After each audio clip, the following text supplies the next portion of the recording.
The following is brought to you in part by a grant from the Foundation for White Wellbeing.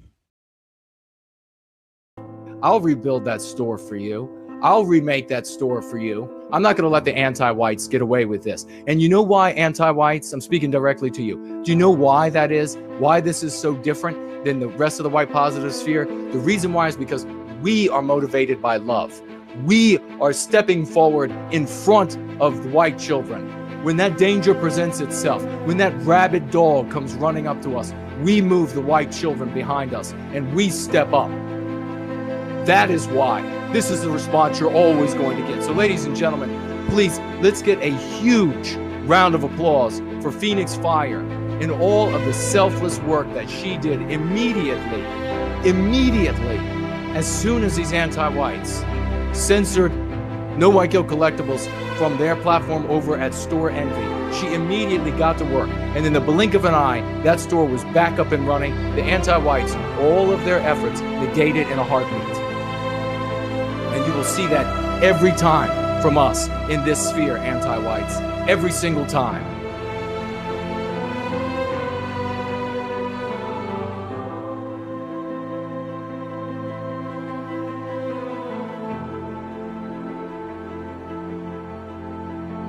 And the rest of you anti-whites out there, just know this is a cause motivated by love. The more pressure you put on this community of carbon, the more pressure you put, you won't get dust, you'll get diamonds.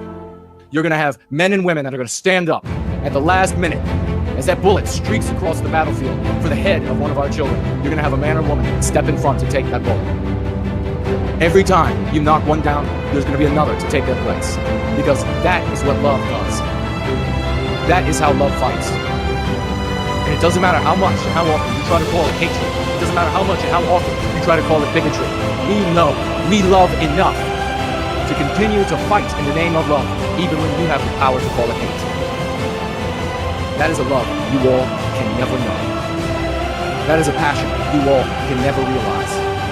You'll never be able to embrace someone in your life and know something that pure and that cosmic and that timeless as that kind of love, because your lives, anti-whites, your lives are dedicated to destruction. But those of us who step in front of the rabid dog, those of us who step in front of the streaking bullet across the battlefield, we may live one less day than you, but all the days in our lives will mean that much more. Know that.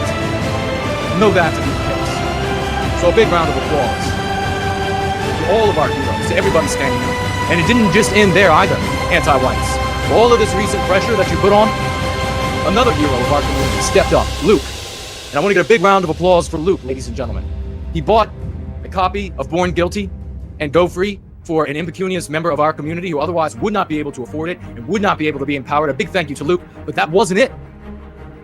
Luke designed and has shipped me all on his own time and efforts and is now making these business cards to pass out to people, to make available so that I can make them available to you, so that he can make them available in his communities. These will be going along with purchases from No White Guilt Collectibles. It's an easy way to pass to friends, family, and strangers the message of going free. It has long been said that you cannot teach a man a thing, he has to discover it for himself. This is one of the best ways. You see that person out on the street corner, that white guy, that white woman at that bus stop. You don't have the courage, you don't know what to say to wake them up. Get a bunch of these, print them up yourselves. Print up something like this yourself. And pass it on, ladies and gentlemen. Let them go find out for themselves. That, anti-whites, this is what you did. How many tens of thousands more will know before the end of the year what it means to love with a true love, to feel passion that is real passion, because you decided to try to silence the work that we're doing here. Well done.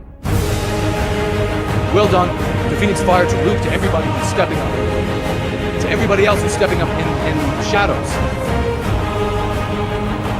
Oliver isn't white positive enough. Oliver needs to be hardcore white positive. You got that? Who that? Hardcore. He ain't white positive enough, not nearly enough. There's a new wind that's blowing through that. It's the winds of change coming from a western sunrise. your days, your anti-whiteism are numbered.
Tear us apart. They throw their stones, but I've got a brave heart. I'm proud of my roots, I won't be ashamed. With fire in my soul, I'll never be tamed. They want us silent, but I'll raise my voice. With every ounce of strength, I'll make my choice. No more shadow, I'll step into the light. With pride in my blood, I'll stand and fight. No white guilt, I'll carry the flame. In this fight for our honor, I'll stake my claim. With every heartbeat, I'll stand my ground. In a world of chaos, my voice will resound. They try to erase us, rewrite the past, but the strength of our heritage is built to last. I'll shout it from the rooftops, let the truth be known. With every step I take, I'm never alone. They can't take my spirit, they can't take my pride. With my brothers beside me, I'll never hide. Together we'll rise, we'll break through the night.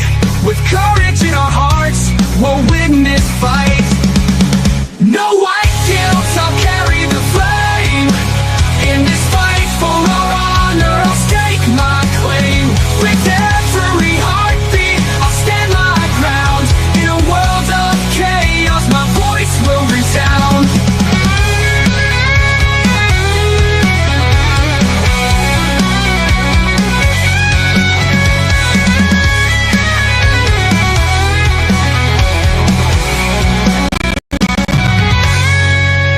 So here I stand, unyielding and proud.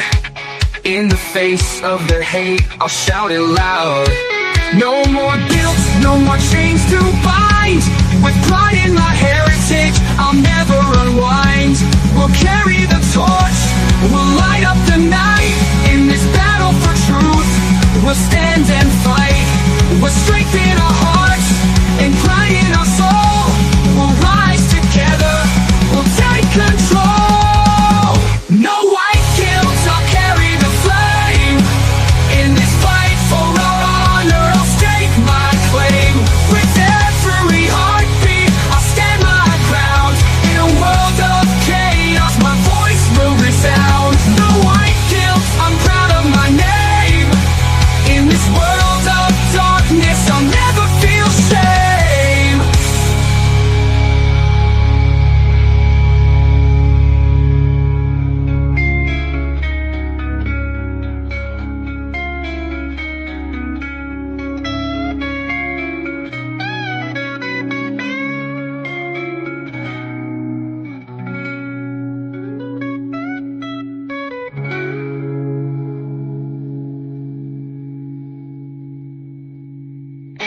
When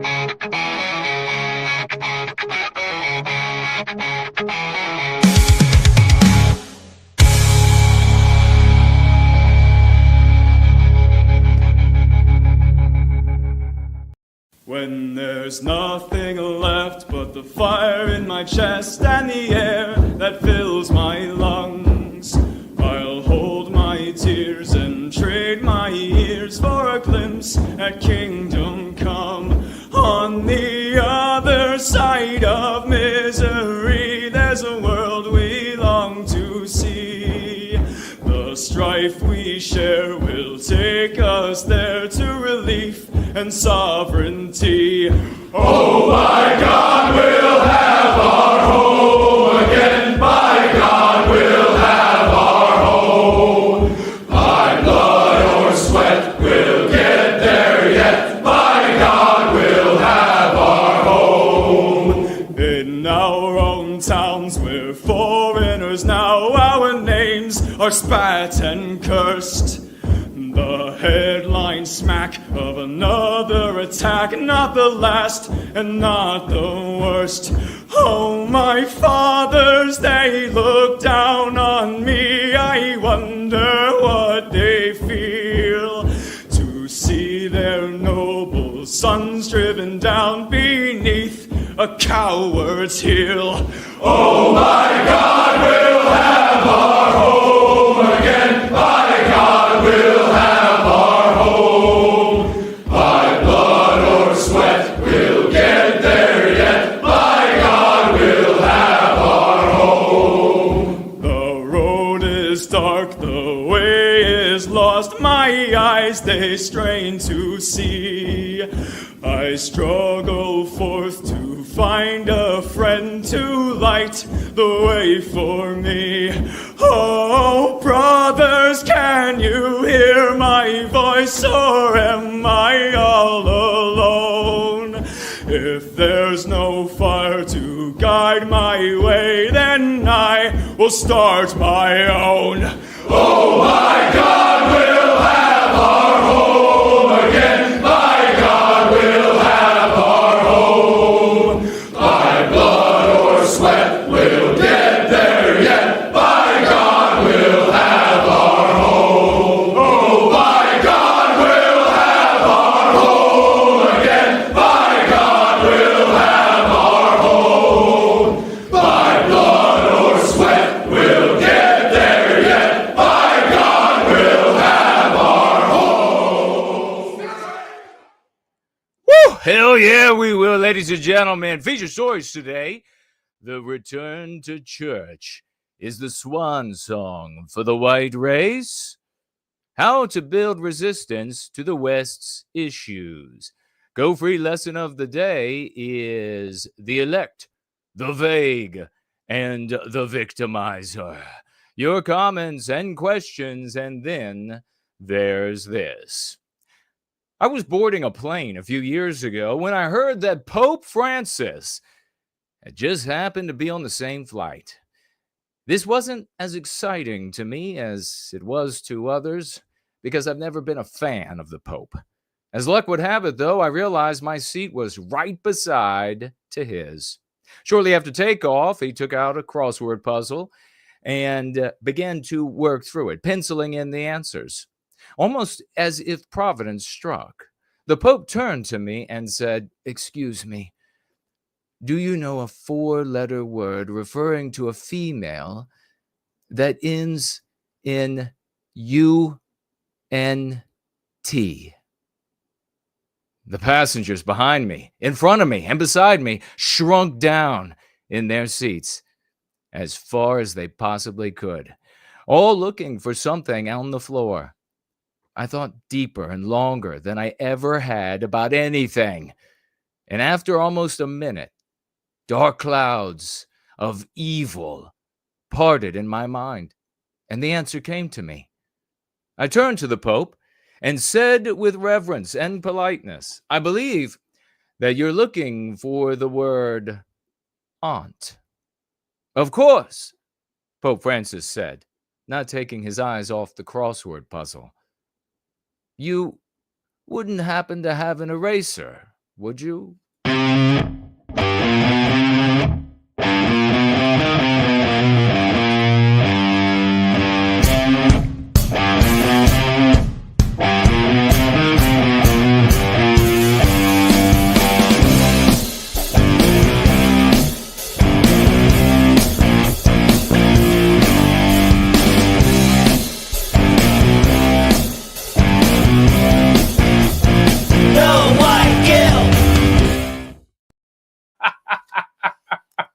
Just an eraser, please. Just an eraser. It is 5 p.m. in the once great state of Virginia, across from Mordor on the Potomac, 7 in Sydney, 10 in London, midnight in Moscow. It's Sunday. We're going free. It's Sunday evening, Monday morning. We're ready to rock the world, ready to take back the destiny of Westernkind. It is ours for the taking. We need only fight for it. What time is it where you are as we begin this going free Sunday evening, Monday morning around planet Earth? Nothing stopping us from coast to coast, pole to pole. Ladies and gentlemen, we are going free. It is the Sunday gathering, the community that makes things happen with receipts for individual lives of white people, our communities that we operate in, the circles that we influence, our unions, our police departments, the mainstream media, the governments working in English-speaking countries and non-English-speaking countries. You're not going to find an answer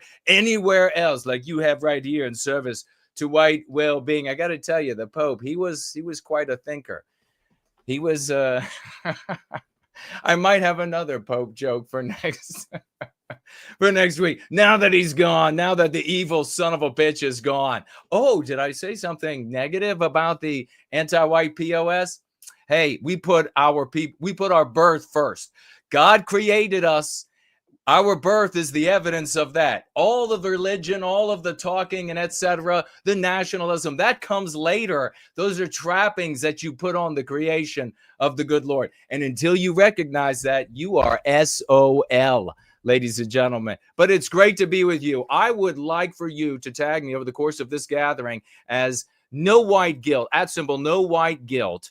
And you could do so on any of the platforms that we're streaming on today. And I'm going to be keeping an eye out for that, because this is all about growing and learning and becoming a better you, accessing your true physical, mental, and spiritual potential that you will not access any other way. We explain exactly how you can do this here to be a better white man or woman, to become a man or woman of the West, is to win this conflict for our destiny with love, hope, and redemption, our dignity, our identity, our peoplehood. That's what it's all about, ladies and gentlemen. Tagging is No White Guilt. I'm going to be keeping my attention primarily on Twitter X, over on Premium Rumble, and of course on YouTube. I'm motioning all these different directions because there are monitors all around me in case this is your first opportunity to hear what we have to say today. Take the opportunity to, if you know what I'm saying here at the very beginning, to tweet, retweet, quote tweet, share on Facebook, share on Gab, share on Minds, share everywhere, so that we can reach our brothers and sisters while there is still time before we reach the point of no return. It's not going to do us any good if it is just this community here. The rest of the white race goes down the toilet. We won't be able to save our brothers and sisters, and therefore not ourselves.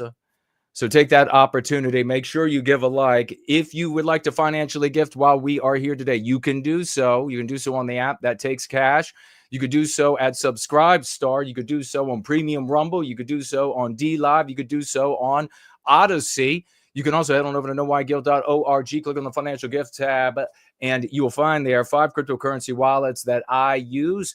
Please, $1 there. Let me read the $1 worth of cryptocurrency the following week, the subsequent week, and then you can follow it up with whatever you want your actual gift to be. You will also find a snail mail address, You can find a snail mail address, and you can reach out to me there, and we always love to open up the thaumatological mailbag. And you said, what did he just say? Thaumatological. What did he just say? Thaumatological. You'll learn. It's time to take a step up to the operators, the special forces of the white race, actually vying for the destiny of our people, whether you like it or not, you little dorks out there, whether you like it or not. You'll also find over there a link for the only foundation on planet Earth serving the well-being of white people and doing it successfully. Now, it's the only one doing it, and it's the only one with the objective of improving the lives of white people, and it is the only one doing it successfully. So if you are holding out, if you are hearing this and you think, well, we should start, I'm going to go start my own. And we'll begin today. And then we're going to recruit and we'll begin today. You are a jerk. Okay. You need to jump behind the great work being done by the Foundation for White Wellbeing.org, a 501c3. Please, when you financially gift there, tag yours truly as the destination for those funds, and they will reach. So you could say it's in my honor. It's no white guilt guy. It's the Jason Kuna guy. It's the guy who clearly can not only whoop intellectual but physical ass. It's that guy. In his honor, I would like to financially gift, and wonderful things are happening. The Foundation for White Wellbeing.org. You also have NoWhiteGuiltCollectibles.com. I rarely talk about that, but I saw the great Dean Danger mentioning it in the live chat, and God bless that champion. NoWhiteGuiltCollectibles.com, and you can find things like mugs over there, shirts and stickers, and etc. Not a bunch of different things, but there are things over there. And of course, there are my books. You can get them through there. It takes a little bit longer than obviously through Amazon, and you will get them signed and shipped off to you, and that'll be just a lot of fun, won't it? What are you doing today? We are here. We are the only people working harder than Mike Howard. The only people, right? Some of you are saying, many of you are saying, who the hell is Mike Howard? That's the attorney for Carmelo Anthony. The attorney. We're the only people working harder than Dominique Alexander, the spokesperson for the Anthonys, who I think is being sued. Did you hear this? Being sued by Kyle Rittenhouse? Is that true? For defaming him in a press conference? God, I hope so. I hope that ends up being true. But we got bigger fish to fry. We got very interesting things to talk about while we are here today. We're going to begin with a little lady here. Look at her. Look at how cute she is. She's special unparty. Says, happy swashing Sunday. Vote PPC, he adds on there. Good to see you, brother. Would you kind of Saxony? Brother, I enjoyed a couple cold ones on Monday evening while watching some older Going Frees that I missed when I got the news. Wishing him a safe trip to hell. Absolutely. Mestizo Carf said, yes, I did see, and I will be mentioning. Thank you for sending me that. I did not have an opportunity. No one else sent it. And I would not have had an opportunity otherwise to know what was happening. CKO is with us. The Tree Godfather is in the house. Matthew Beck, Maryland. Sparta is with us. But so is the police busting the illegal alien, I guess is what they're saying right now, accused of swiping the DHS secretary, Kristi Noem's purse. Well, what I want to know is, how did Kristi, the Marvel comic book character Noem, how did she not defend her own purse? I mean, she's been suited up, and what's next? Spandex and a cape? For the love of God. It was like we were watching a runway, like a bizarre, fully dressed, although kind of, maybe not, Victoria's Secret runway modeling thing going on the first couple of months of the Trump administration with Kristi Noem, assuming her position DHS secretary, and she was showing up everywhere. Boy, she was a cowboy. She was out there just lasso the little boys. They're running from the border security, and she's lassoing them. She rides up on a horse, and she's playing dress up. And all these MAGA morons, and I criticize this because females should not be in charge. It is obvious they're not genetically meant to be, in my opinion, they're not genetically meant to be in charge. They're not meant to be out there telling men what men cannot. Men are genetically prevented from following female leadership. I mean, that even if a woman were ever to be able to lead, if that were to ever happen, there wouldn't be enough men that would be able to follow what they wanted to. I mean, you cannot die. You cannot be led into combat, led into conflict, led into tragedy, led into danger by something that you can bend over and throw around a bedroom. It's just not going to happen. It's not. That's not how men are meant to work. We do not follow that. And she knows this. This is why she was having a fashion show. And it reminded me of, you remember this over the years, where you have, like, you got your sisters and you got your female cousins and you got your nieces and you got your granddaughters, and they put on fashion shows. Remember that? And if any of the little boys come out there doing that, beat the living hell out of them. That's my opinion. Beat the living hell out of them, drag them outside and wet the ground thoroughly with the hose, and then drag them up and down and through as they cry and scream. And you shout at the mother until she shuts the hell up, until you're done humiliating the male child so that he never does anything that Claudine Gay again. But you know, the daughters, they come out there and they're like, I've got a fashion show. It's fashion show time. And that's what Kristi Noem has been doing. Get the job done. How many are we having thrown out of the country a day? How many? 500? How many are we? We need thousands and thousands of deportations. And instead, we have the Trump administration coming out saying, well, no, all of these that work in hospitality and they work in healthcare and they work these different places, we're not going to prioritize them right now. It's too busy prioritizing people who criticize Israel. But he's not going to prioritize. No, we want you to throw them the fuck out. That's what we want. That's why we voted for you in 2016. That's why we voted for you this time. Throw them out. That's what we want. And Noem is not doing. She's just putting on a fashion show. So she shows up and she is dressed up like she's SWAT agent. She shows up and she's a cowboy. She shows up and she's got the firearm here, this bullpup aimed right at the agent standing beside her, because she's so smart. But she's so cute. I mean, in all honesty, she looks totally, after all of the filters, after all of the makeup, after the 13 pounds of hair extensions, after all of the fake up, she does look pretty bendable at one point, or at some point. Now, I don't know what would happen. It would be one of those nightmares where you wake up the next morning and you like lose your mind because the thing from It is lying in the bed beside you and you're like, what the hell?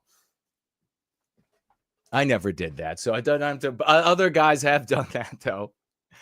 But what I want to ask is, she has totally portrayed herself, and the MAGA morons out there that are just pro anything anti-white on the right, pro female leadership, pro trans, as long as they're not children in elementary school, pro everything else that's anti-white on the left, coming to the defense of this abject clown, total superhero on the verge of showing up in pleather boots with spandex on every inch of her body and a cape. Somehow her purse gets taken. Why didn't she spring into action and fly faster than a speeding bullet and just take out the illegal alien or whatever it was that took her purse? But you say, well, maybe she wasn't looking when he got it. Well, why isn't she? She's a superhero. I've seen her on the runway. But it says that men went out and they captured this person. Authorities have recently arrested an illegal alien after Homeland Security. Kristi Noem's purse was stolen from a Washington, D.C. restaurant over Easter weekend. I tried to, over the years, you have no idea how many dumb-ass, gullible, booby white people come from all over this country, all over the world. And they would show up, I'm working in the district, and they would show up, and they look around when they need answers, and they always find the white guy with the highest forehead. Do you notice that? I get more questions about what, how, where, etc. They look at me, what, how, where, etc. than anybody has ever had. They're like, you see them. They're like looking around. They're like, oh God, I don't. And then they see me. They're like, he'll know. Do you see his forehead? So they come running over and they always have and then I tell them always the same thing. I can tell that you are bright-eyed and bushy-tailed here from Kansas or wherever you're coming from, Nebraska, Iowa, Idaho, wherever you're coming from, and you think this is like Mayberry. No, do not leave the main thoroughfare. The thoroughfares. Do not go one block over, because they will, in the words of a Jew who claims to be white as a grift, they will predatorize you up in here. They will predatorize, i.e. Jake Lang. They will predatorize. They're predatorizing. I mean, his shirt's like unbuttoned here, and he's got zero muscle and a bunch of like disgusting hair, jet black hair on his chest. They will predatorize you. They will prey upon you, white people. They will prey. And it's amazing how sometimes they look at me and they're like, huh? I don't know. What are you, one of them? What are you, one of them heretics to anti-whiteism? I don't think I want to listen to you, heretic. I don't know how you sound. I didn't think I was going to run into that here. And then I had the opportunity. I've mentioned it once or twice in the past. Whenever I had the opportunity to make the gullible white people aware while I've been in D.C., whenever I had the opportunity to do that, I've taken the opportunity. So there was one time I was sitting on Constitution Avenue, and I was sitting at a red light right near the White House. And I was first in line at this red light, and I'm waiting. And the sign, and this is so common, it is as wet as rain. It is perfectly every day the norm. These entitled, paid black people in DC, paid, and especially the black females in DC, getting paid on the white man's tax dole, getting paid, and they are uppity, and they throw their nose in the air, and you owe them, and you're going to wait for them. They're not going to, you're going to wait for them. So I look over and I see the sign saying that you can cross the street has turned to a do not cross, because now you're out of time. At the average foot pace of a walk, you are not going to make it across Constitution Avenue in time, and the cars are going to get green and they're going to want to go. And wouldn't you know it, I see this herd step off the curb, walking this way, which means that I can predict they're going to be directly in front of my car when my light turns green. And this is exactly as you'd expect it to be, this herd. And they're walking, and their bodies are doing this side to side as they're walking. And they got their nose up. They got the nose up in the air. They're like, fuck you, and they look over at you, they give you that side eye, They give you that side eye. You saw Gorillas in the Mist. They give you that side eye, They're like, what you thinking, white guy? You ain't got shit. You're going to wait right there in line. You ain't going anywhere. You're going to wait for us. Walomba. And I thought, I ain't going to wait.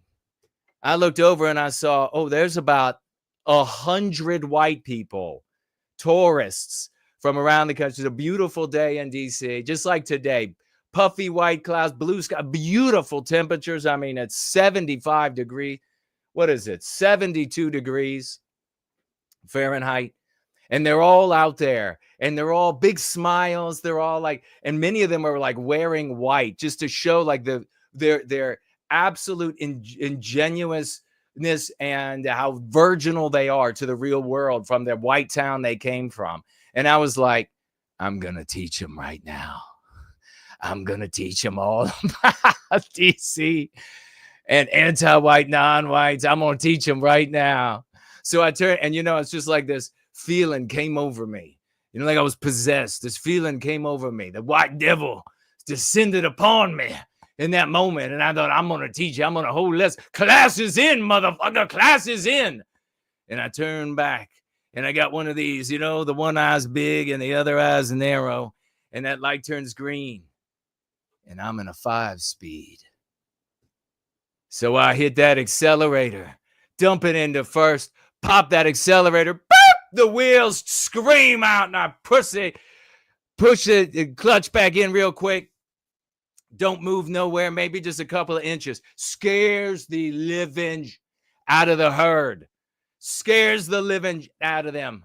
And let me tell you, and their expensive clothing, oh, you saw the Anthony's, what they were wearing. I mean, more expensive than that. And these people, they got it all coming to them. You know, they're owed everything.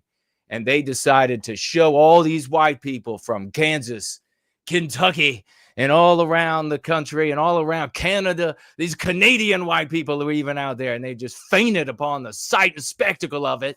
Nobody acts like this. They let loose. Oh, they let loose, all right. Mother effer was said in like 47 different ways, flicking me off, telling me they were going to murder me. And guess what Jason, No White Gil Kuna, was doing there in that front seat? Laughing his ass off. Yes, it was an educational lesson, ladies and gentlemen. It's not a safe place. And yet somehow Christy Noem, Christy the superhero Noem, thought she was going to be able to avert trouble. But alas, men had to go and capture this illegal alien who stole her purse from her, which had her IDs in there and had her passport. And oh, won't you guys do something for me? So terrible. Christy Noem, ladies and gentlemen, but we have this to talk about as well before we get into the judges. The judges, we're going to be talking about judges today. We're going to be talking about anti-whites in nodes of power across the West. And people getting excited about a couple of judges and a couple of arrests. We're going to talk about that today. We're going to hit you up with some quick news. We're obviously going to be talking about, in a big way, Gen Z males heading back to church in slightly elevated numbers. They're making a lot of big talk about this, but is this a good thing? Well, we're going to break it down and we're going to find out. We're going to be talking about how to resist anti-whiteism, especially when we see things like these next two big items, which is judges being arrested and the return to church, the slight increase in the return to church by Gen Z boys, and how these things are false saviors. We'll break it down to you for you. Is there anything there of substance? Is there any opportunities there? Of course, we're going to break it down, and I'm going to want to get your views as well. Well, here you have another influencer. Can you see her on the screen? Let me go ahead and put her up on the screen, and we will take this Christy Noem away. And a big thank you to Rapunzel for making that little that collage of the Christy on a single picture, so we could share with you her different. She has many other outfits as well. Take a look at this little sweetheart, this little cupcake.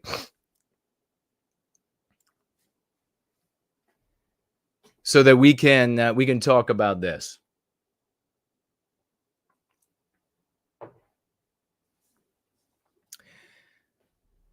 This is one of these female influencers, and they get tons of views. All they got to do is turn the camera on, and here she is complaining about a consequence of their complaining. What do these females do? They go to the gym. They go out to the park. They go to a restaurant.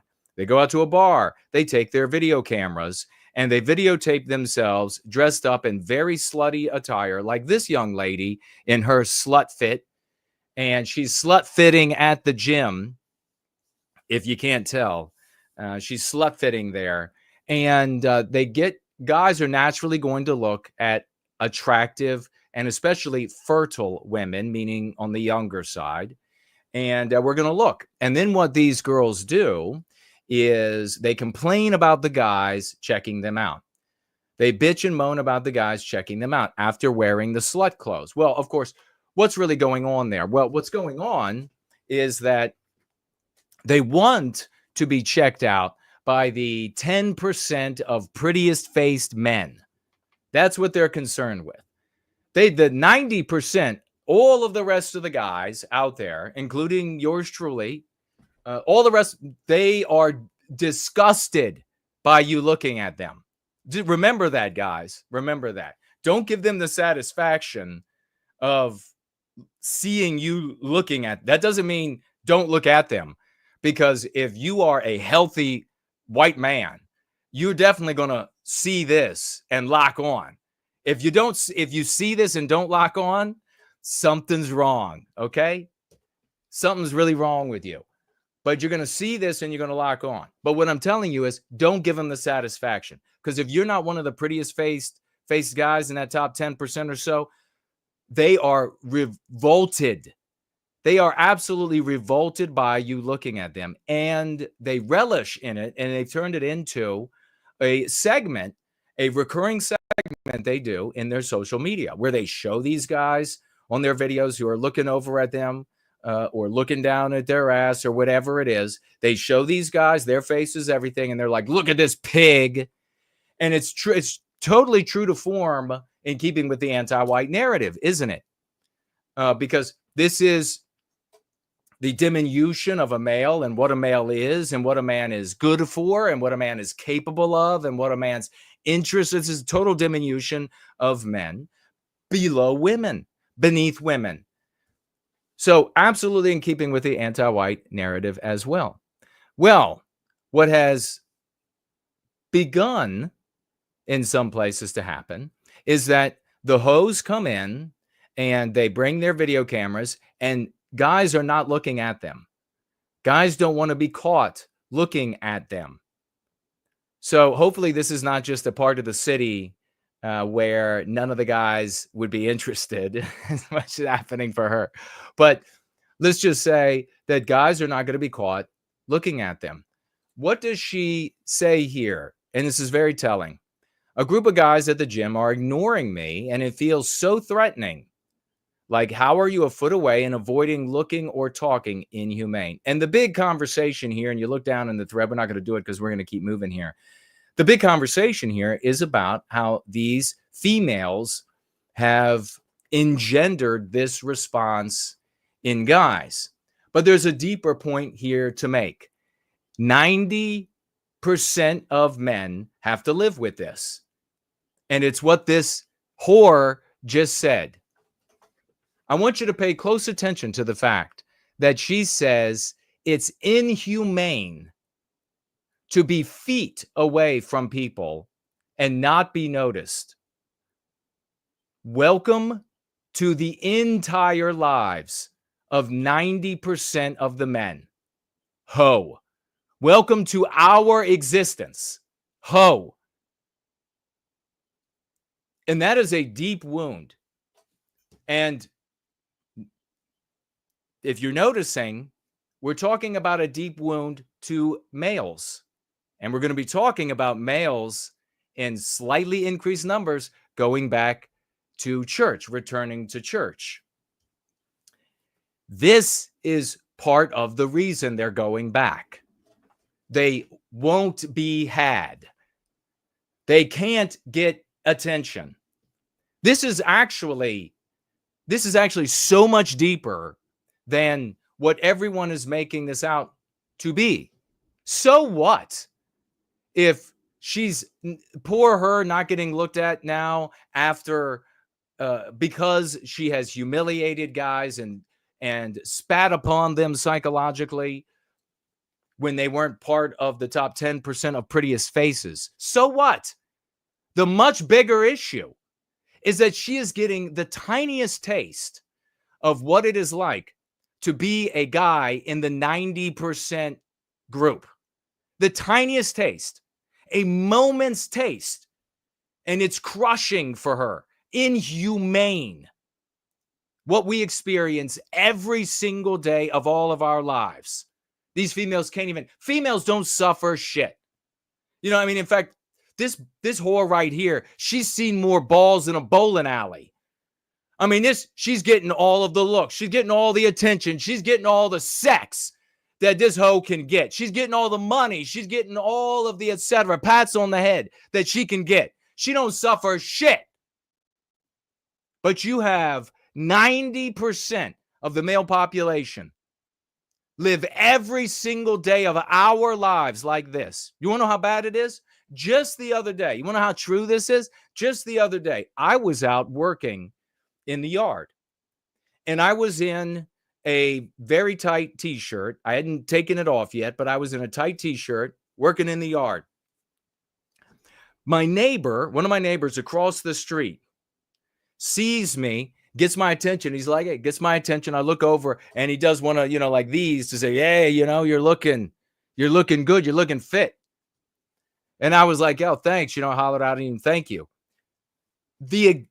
1 second later, maybe because of him, the neighbor over here shouts out to me, and he's like, hey, Jason. I look over. He's like, you're looking good, man. And I was like, hey, brother, thank you. You're looking good yourself. He's not. But it's what you say.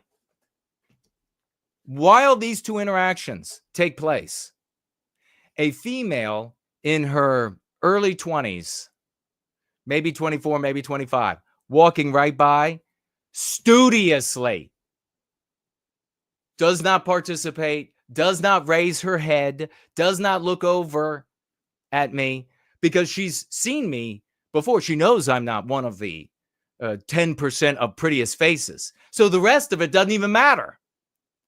Studiously, no. I'm out there getting these guys, and they're like, yes, looking fit, looking good. And the white female, no attention, no interest whatsoever. Every day. How about this? Place I get coffee most often. All of the non-white females and the guys interested in me. The white female, no interest. The 25, 26-year-old white female, nothing. No interest. The non-white girls, the guys, all interested. The attractive 25 max year old white female, no interest whatsoever. 24. She's probably 24, maybe even 23. Like no interest. Unreal. But this is what it's like for the lives of the 90% of guys everywhere we go. So, slut, it's inhumane to have people standing feet from you and not even recognize that you're there. Not even like turn around and be like, oh, hey, how's it going? Nothing. Welcome to our world. But keep this in mind, because it's a big part of why we have males heading back to church, and the ones we're concerned or interested about are the white ones heading back to church, because they don't exist.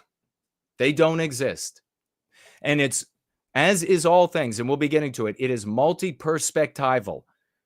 So don't get caught up in your like a perspective that makes you think that this is somehow some revolutionary movement. That's a hint for what's to come, because there are multiple perspectives that we're going to be addressing. But before we get there, we're going to address this, if it will play. Part of President Trump's agenda. It's somewhat of a trend these days. This time, the issue is requiring proof of citizenship before registering to vote. In a partial ruling, D.C. Judge Colleen Collar-Cotley ruled that Trump does not have the power to enforce such a regulation on national elections. She wrote this: our Constitution entrusts Congress and the states, not the president, with the authority to regulate federal elections. Consistent with that allocation of power, Congress is currently debating legislation that would affect many of the changes the president purports to order. Indeed, that legislation is called the SAVE Act. It's already passed through the House, awaiting a vote in the Senate. But remember, it's issues like election integrity that put President Trump back in the White House. Gallup poll, look at this. It's hard to get this many people to agree on anything, but here we are. This Gallup poll found that Says there's an echo. So I'll pull that up while I talk about this. Again, we'll try to get this audio working right. And that is, who is this Collar Cotley? Colleen Collar Cotley. Somebody with a really bad name. Like, how did that even happen?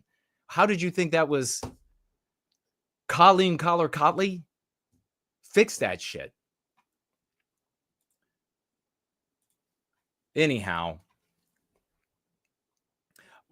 a great example of an anti-white in a node of power and able to use that power and willing to use that power in breach of the law with any description or definition or excuse or interpretations. And that's what we talk about here. The most important thing is the interpretations that will enable them to reach an anti-white conclusion.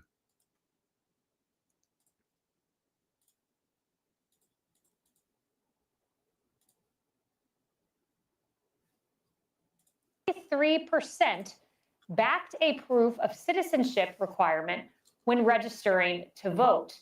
Trace, I want to break this number down a little further, because one thing we constantly hear from the left is we can't do voter ID. It would disenfranchise voters of color. They make this argument. Okay, so the anti-whites on the left making the argument that you will disenfranchise non-whites if you require people to prove citizenship in order to vote. So it's on the table. It's very clear what the anti-whites are endeavoring to do, and that is to victimize white people. They clearly say you disenfranchise non-white people if you require the right to citizenship in order to vote, which is, vote is what? Vote is to have a say in what happens in the West. Vote is to have a say in what happens to white people. Vote is to have a say in what happens to our projections in the world. A say in what happens to our norms. Anti-whites want to give anti-white, non-white people a say in all of this because the outcome is anti-white. Now, it is totally illogical. It is totally unethical. It is completely unfair. There is no viewing of this from any angle of some neutrality that makes these arguments legitimate whatsoever. There is no view from some cold analytic analysis of law and what's actually on the books that makes this legitimate. And the appeal to these two main categories, these two disparate but main categories, the appeal to these things has been employed by white people, especially white cucks and content creators for generations. And look at where we've come. Look at how bad things have gotten. While that has been in effect as the counter arguments to the position that Colleen Cotterly is stating. Hopefully she'll become a former judge. She's a judge, though, right now. So the force of precedent, the force of norm, the force of fairness, the force, all of that, you'll notice, is forceless. It is completely toothless. It is completely ineffective. And the consequence of making these cases is, for so many white people, is to go, pff, pff, can't believe them, must be crazy. And things get worse. Anti-whites are in positions of power, nodes of power. And despite the overwhelming mandated victory of Donald Trump and the agenda, some of them are unwise enough to pop out saliently for the Trump administration to have a look at. Some of them are unwisely, wiser anti-whites are keeping their heads down at the moment, especially at least until the midterms, when the Republicans will have to pull the reins in order to get people elected and try to retain the leadership that they now have. So wise or anti-whites are just keeping their heads down. Some of them are dumb enough, like Judge Colleen Collar Cotterly. Some of them are that dumb. And they're coming out and combating Trump right now and getting the eyes of Sauron Trump on her. But it gives us an opportunity to evaluate the power wielded and the nodes of power, the number of the nodes of power in the hands of anti-whites. And when you see it come from so many different places like this, as we saw during COVID, which really gave us the definitive answer on this, that they hold far more nodes of power than you can deal with in any traditional way. They hold far more nodes of power than you can deal with by assuming control of the executive and changing everything from the top down. They hold far more nodes of power than can be dealt with by way of a new political party or a new political philosophy. So here you have it, and this bleeds perfectly, and bleeds is the appropriate way to segue with it, into Judge Joel Cano, well, I guess he's former judge, and Judge, hopefully former Hannah Dugan, because these are the evidence of anti-whites in nodes of power, and important for us to understand because it is relevant in the stratagem that we implement for the recapture of our destiny. Reagan-appointed judge backs key part of Trump's blocks, key part of Trump's election overhaul. It's saying Reagan there, but how old is she?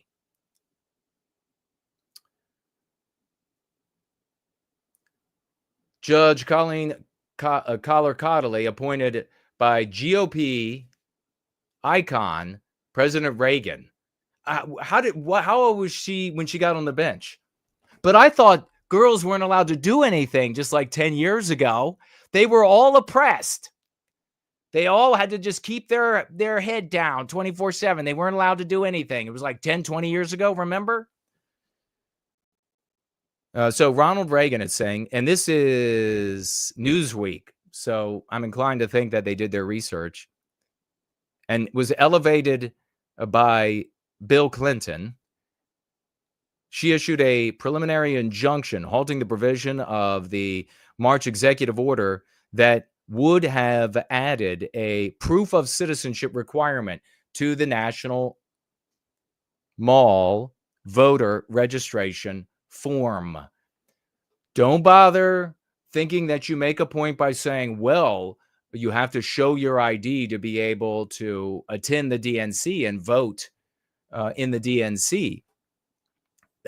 You can mention that if it's being used to introduce the dialectics and the dialectical and lexical armory that we have in service to white well-being. But to say they're hypocrites, which is what we're getting about the judges now. A lot of people, a lot of cucks out there and basic bitch white people, fags out there complaining about the double standard when we'll get to it. Is it really?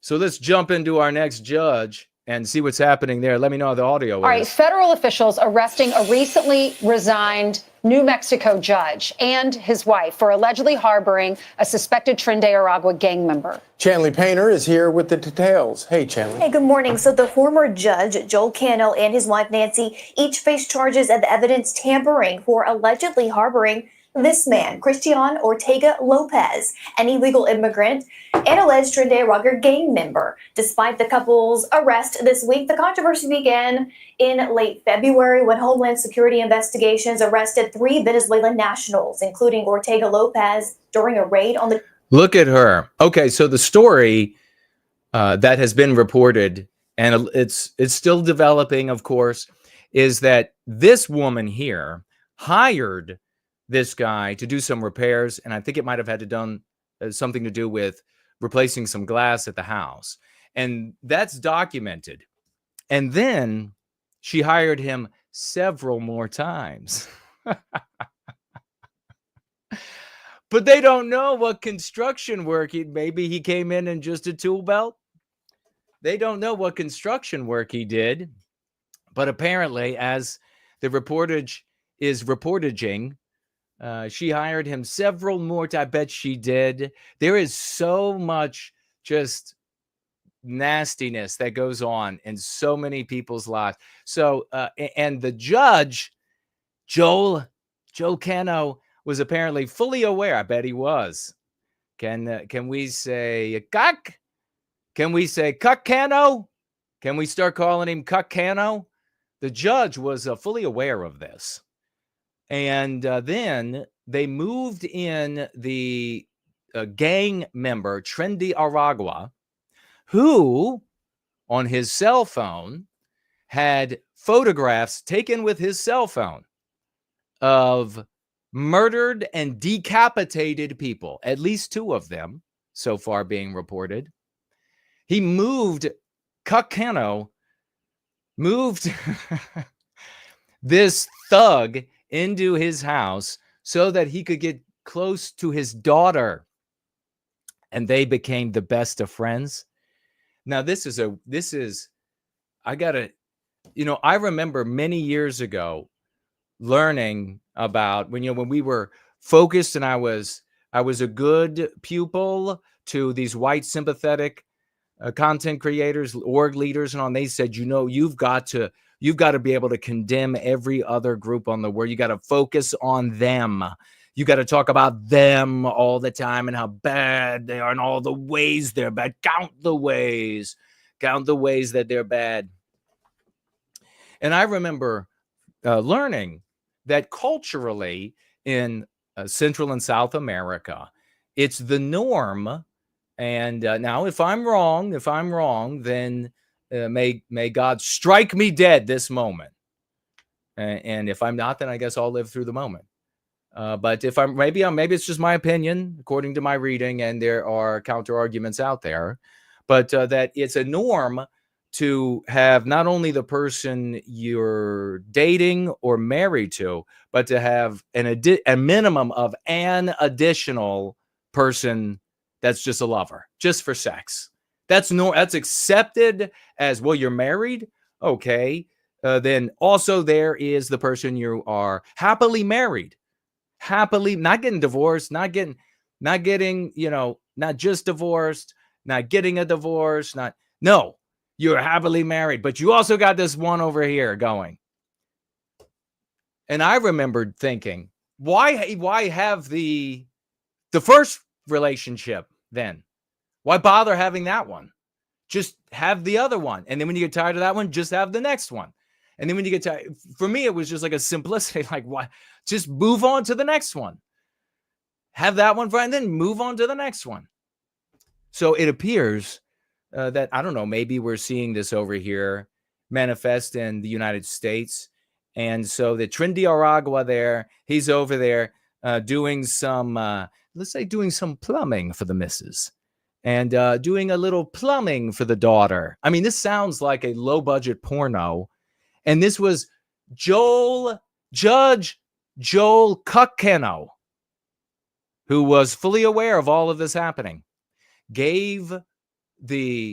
put the gang member in contact with firearms, semi-automatic rifles that were his daughter's, that she was buying and then just giving to or allowing the Trendy Aragua. So these you really have to walk away from this awareness with, it's not just like a, wow.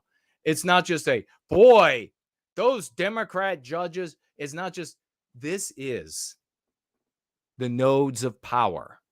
These are the people sitting in the nodes of power. So what does that do for the arguments about, well, let's just craven off somewhere and hide in some town? It'll be fair to leave us alone. When you're living like Orania, at the mercy of South Africa, how long was that going to last? So what does it do for that argument? What does it do for the arguments about, well, they get to break the law. We should be able to break the law. What does it do for that argument? These Cuccano, that's the judge you're going to sit before. Collar Cottley, that's the judge you're going to sit before. Hannah Dugan, that's the judge you are going to sit before. How about the whole spectrum of arguments of, well, let's just make an appeal to them that we don't get along, do we? You really hate us, so let's just agree to disagree and we will go our separate ways. Do you think Joel, the Cuccano, who brings a violent terrorist gang thug into the house to lay pipe with the females in the house, to arm, who's got photographs of murdered, decapitated people? Just by the way, by the by, the exact same kind of behavior that white people encountered when we showed up, perhaps again, in the Americas, wasn't it? What did we discover when we came upon these people? When we showed up, what were they doing? Oh, they were cutting the ever-living heads off of everyone, rolling them down the temples, cutting the hearts and guts out of people, tattooing all over their faces and bodies. Shit hadn't changed. Shit ain't changed. Shit ain't changed at all. We're talking about biospirit. It's the instinct of an animal. And by the way, just by the by, we're talking about Catholicism when it comes to the Pope and the return to the church and everything. Just by the by, I'll point out that Central and South America, the white people who occupied that part of the world were Catholics, and they reproduced themselves almost out of existence because of Catholicism. So don't forget that.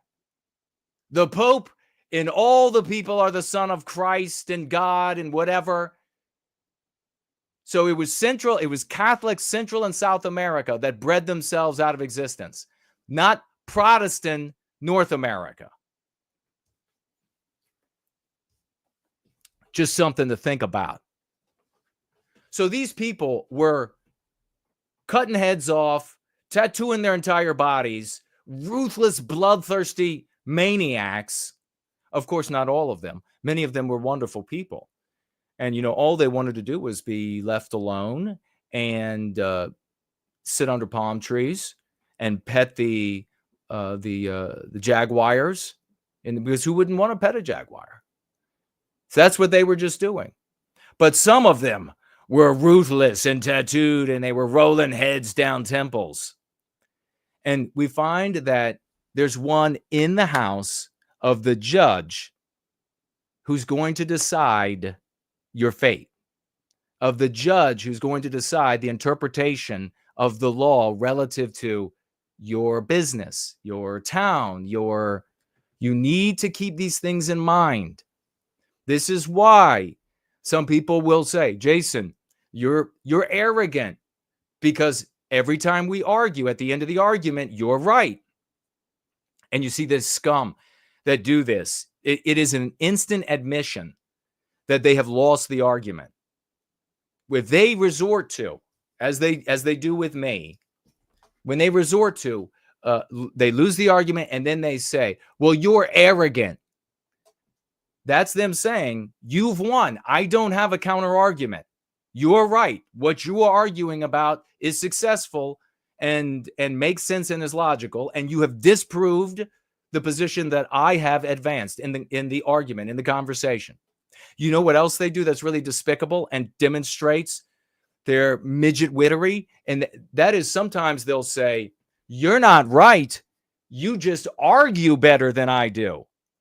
Listen, shit.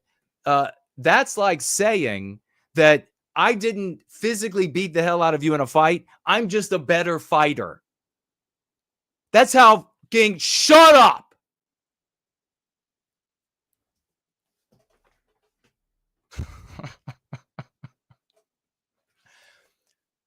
So understand today the nodes of power. We're going to keep moving with this. The judge's property in New Mexico. Cano then resigned as a magistrate judge in March, and earlier this week, though, the Supreme Court of New Mexico permanently banned him from ever serving as a judge again. ICE investigators claim Ortega Lopez has Tren de Aragua-related tattoos, social media posts, and clothing, and used a search warrant to discover voicemails and text messages related to alleged gang activity. Social media pictures show Ortega Lopez posing for photos with the Cano family and posing with weapons that Ortega Lopez claimed belonged to the judge's daughter. Homeland Security Secretary Kristi Noem responding to the arrest with this, quote, under President Trump, we have arrested over 150,000 aliens, including... Wait, where's my bag? Being more than 600 members of the vicious Tren de Aragua gang. If you are here illegally and break the law, we will hunt you down, arrest you, and lock you up. That's a promise. Well, not Kristi, because she can't even hold on to her purse. Ortega Lopez illegally entered the U.S. in 2023. He is currently facing federal charges for being an illegal alien in possession of a firearm, which is punishable by up to 15 years. Guys. Thank you, Chandler. Don't want to pay for him to live for 15 years. Execution. We need to change the law. Execution. That's what needs to be the law. Video shows moments that feds arrest Judge Joel Cano and wife for allegedly sheltering Tren de Aragua. You got pretty much the whole story there already. There's the guy who would have been in the black robes and would have ordered you to be carted off for your life. For your life. You can't go around talking about things that this guy, encouraging things that this guy and all the others that will not be outed would send you away for life for. There she is. All she wanted to do was get some strange. Come on. That's all. Now it's all gone downhill. Hypocrite. That's what the cucks are saying right now all over the social medias. Hypocrites. The Dems are hypocrites. We'll be talking about that. But first, a Wisconsin judge under arrest and facing charges accused of flouting federal law to help an illegal immigrant. Federal prosecutors say Milwaukee County Circuit Court Judge Hannah Dugan allegedly helped that migrant avoid arrest by ICE officers at the courthouse. Now, I mean, is this beginning to sound like Jason Walks on Water? Is this beginning to sound like God himself has like, hey, for anybody out there that wants to be saved, for anybody out there this is the guy. What did I tell you all about during COVID? So years ago, as it unfolded, and we had been talking about how many nodes of power that anti-whites hold, and therefore why so many of the traditional methods of recourse and et cetera and redress are roadblocked now. They're no longer accessible, and they haven't been accessible. And we didn't have a way to gauge exactly how many nodes of power were held by anti-whites really until COVID. We could guesstimate, we could surmise, we could conjecture a great percentage, certainly more than 50%, 75%. COVID revealed to us it's like 90+% of nodes of power in the West are held by people that are anti-white, people of all races that are anti-white, all religions that are anti-white. So we got to see that. Now you have Trump come into office, and Trump is an anomaly. He is this anomalous entity that is a creation of anti-white Democrats who tried to destroy him and his family in every conceivable way. And he's finally been driven a little bit further, not a lot further, but a little bit further from his complacent businessman, art of the deal mindset. A little bit further than that. And so a couple of judges are now being arrested as a consequence. The executive, not systemic. What they're talking about doing and the hero hoping, wish listing is not a systemic remedy. And that's where we're getting into. How do we remedy all of this? How do we build resistance to the West's issue, which is anti-whiteism? Anti-whiteism is systemic. You need a systemic remedy for it, not an executive, not somebody to come in at the very top and begin saying, okay, that one there, that one there. But what you're seeing here, I'm playing for you judge after judge, not just like a police chief over in this town over here, or an officer over there, or a city council member over here in this little county, or these are the black robed maggots of anti-whiteism. And they are all over the country. And with deep hubris and disdain and contempt for you, they sit in fetid judgment of the white race every time we go before them. And in particular, white males. Do you think Colleen Cotterly? Do you think Cano? Do you think Dugan? Do you think the tens of thousands of others who think just like them, anti-whites, are not considering anti-whiteism when you are there for your traffic ticket, when you are there for the problem you have with your wife or girlfriend, when you are there for the auto accident, when you are there for the B2B disagreement, when you are there, every single one of them. Do you see how absolutely infantile it is to approach this multifarious phenomenon of anti-whiteism and its suffusion into every aspect of our lives, from the dinner table to the judge's bench to the general's office? Do you see how absolutely infantile it is to turn and look in the rearview mirror at the things that have already been defeated, like a return to religion, like a return to a Jew hatred or anti-non-white sentiment and arguments, like a return to political parties, like a return to whatever. I mean, you cannot even begin to conceive. This is giving you, just these past couple of days, is giving you a tiny blink of insight into how utterly pervasive and totally corrupting this is. The putrefaction of the West on display. The maggots crawling out. And you know what they say? The cucks out there are saying, well, you know, he's taking down these judges, so that's it, that's good. The rest of them will get the message. They'll all become good conservatives. They won't be activist judges anymore. No, they'll become good conservatives now. They'll be just like us now. No.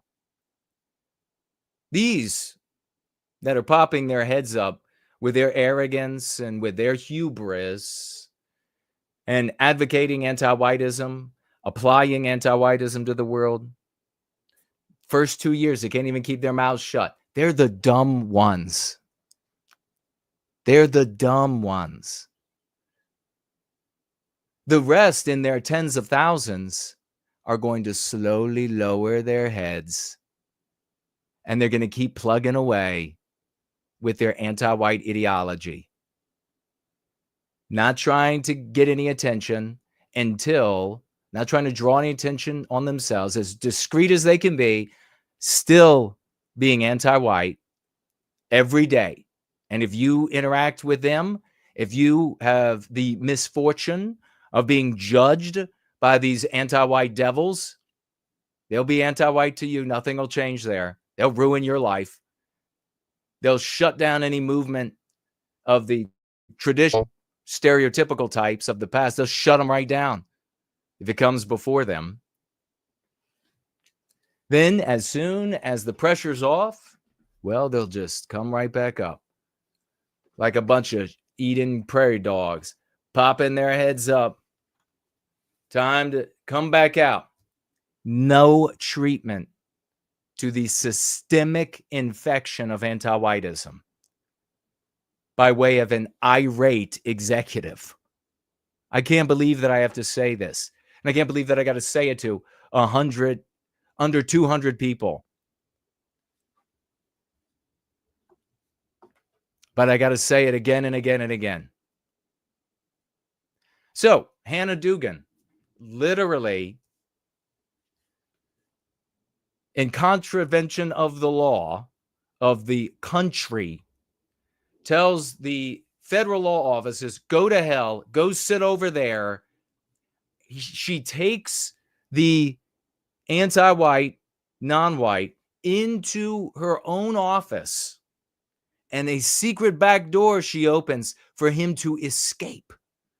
Secret back door. She just is like, this way you can now escape into the jungle where the feds can't get you. What do you think she would do to you? What do you think? How do you think she would interpret any situation that involves a white man?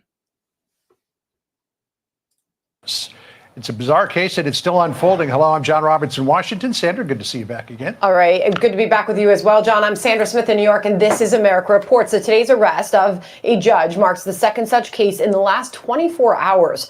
A former New Mexico judge and his wife were taken into custody yesterday. Federal agents arresting them for harboring a suspected Trinidad gang member in their guest house.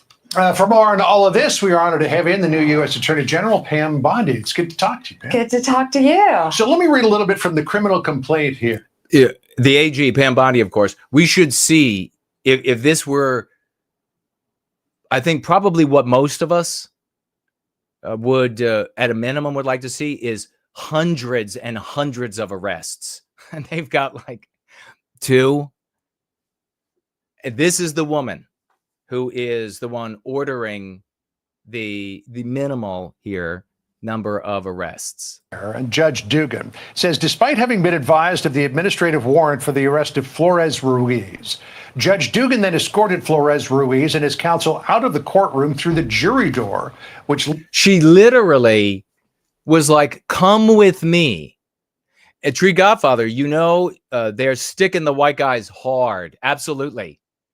You know this. Hannah Dugan, this disgusting anti-white cur that's going to throw her arm around. By the way, I don't know if they're going to mention it here. We're going to keep things moving.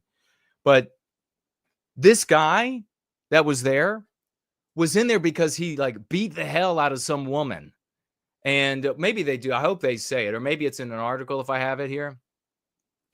And normally these other Hispanics, they don't participate in the court system, or they participate less often than say like you or I would, because we are stupid. But they're worried about the gangs and etc. coming after them if they participate against a fellow mestizo. So they don't show up. But in this case, this family actually showed up to court. And this is what Dugan, this white anti-white pig, was aware of when it came to him, and she still rescued him from the just law of the land. Why? Because that law indirectly is going to benefit white people. And here we're rolling up to the hypocrisy that we'll talk about in a moment. Leads to a non-public area of the courthouse. A foot chase ensued. The agents pursued Flores Ruiz for the entire length of the courthouse. I would have run by, you know, this I have like this comedy skit running through my head, like Naked Gun style comedy. And like the judge is standing at the door at the sidewalk and she's like, run. And his like fat ass is wobbling down the street. And like 2 cops go running by the judge in their pursuit, like in there in full uniform. And then here comes Leslie Nielsen and he's like, pow! And he just knocks the judge right out as he goes running. behind the officers. And ultimately apprehended him. According to this complaint, Judge Diggin was visibly angry that ICE was there to arrest Flores Ruiz, even tried to kick the deportation agents out of the courthouse. Yeah, and to set the stage for you and Sandra, this was truly horrific. This guy was in court being prosecuted by a state prosecutor for domestic violence battery. He had beat up two people, a guy and a girl, hit the guy 30 times, knocked him to the ground, choked him, beat up a woman so badly they both had to go to the hospital. And John. Okay. He beat up domestic violence, a guy and a woman so bad that they had to go to the hospital, hits the guy 30 times or something like this. And this awful demonic beast in a black robe who is interpreting all of the cases relative to white guys. And you're going to fix this with a political party. You're going to fix this by going to church. You're going to fix it. Good Lord. Wow.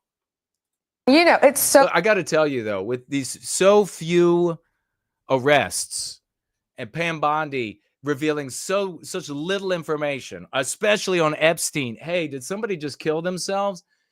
That said they would never kill themselves, especially Epstein, Kennedy, both Kennedys. Etc. So many things that we could know and should know about. What about the assassins for Donald Trump? I mean, where's all this information? Why is everybody forgetting it? And as I hear and see how little she's actually producing, I am really forcefully aware of the fact that she was hired because she's a good-looking woman. Rare for victims to want to cooperate. They want. Look at this beast over here. Look at this absolute beast. Look at this anti-white she beast. Ugly, old, bitter, misandristic, anti-white. To cooperate. They were sitting in the courtroom with the state prosecutor. The judge learns that ICE was outside to get the guy because he had been deported in 2013, came back in our country, commits these crimes, charged. He had been deported already. It obviously should be law of the land that if you're deported and you return, it's execution upon reentry. If we had white leadership concerned with our well-being, that's what it would be. With committing these crimes. Victims in court. Judge finds out. She goes out in the hallway, screams at the immigration officers. She's furious, visibly shaken, upset, sends them off to talk to the chief judge. She comes back in the courtroom. You're not going to believe this. Takes the defendant and the defense attorney back in her chambers, takes them out of private exit and tells them to leave. While a state prosecutor and victims of domestic violence are sitting in the courtroom. Wow. So, and here's, you can see exactly where Pam Bondi is going with that argument. The real victims are the Hispanic people. And why do you get to a place like that? Because we have a systemic problem and ideology of anti-whiteism. And if you don't address the ideology of anti-whiteism, you can't do anything. And that's why we address the ideology of anti-whiteism here. That's why, since we address it successfully, we have colossal victories. Your average person, the person who's going to be in the position of AG, even when your dream guy, your dream executive, Donald Trump, is in office, and not only is he your dream guy for all of the aforeknown reasons, but he's driven to extremes. So this makes it even more extraordinary. And this is what he gives you. Pam Bondi, who is clearly setting up an argument that the real victims here are the Hispanic people who suffered the domestic abuse, not the white race. Would never mention the white race. So what are they all talking about? They're talking about, on the conservative side, hypocrisy. Look at this beast. Look at that. Let me do this. Sorry, I got to do that to you.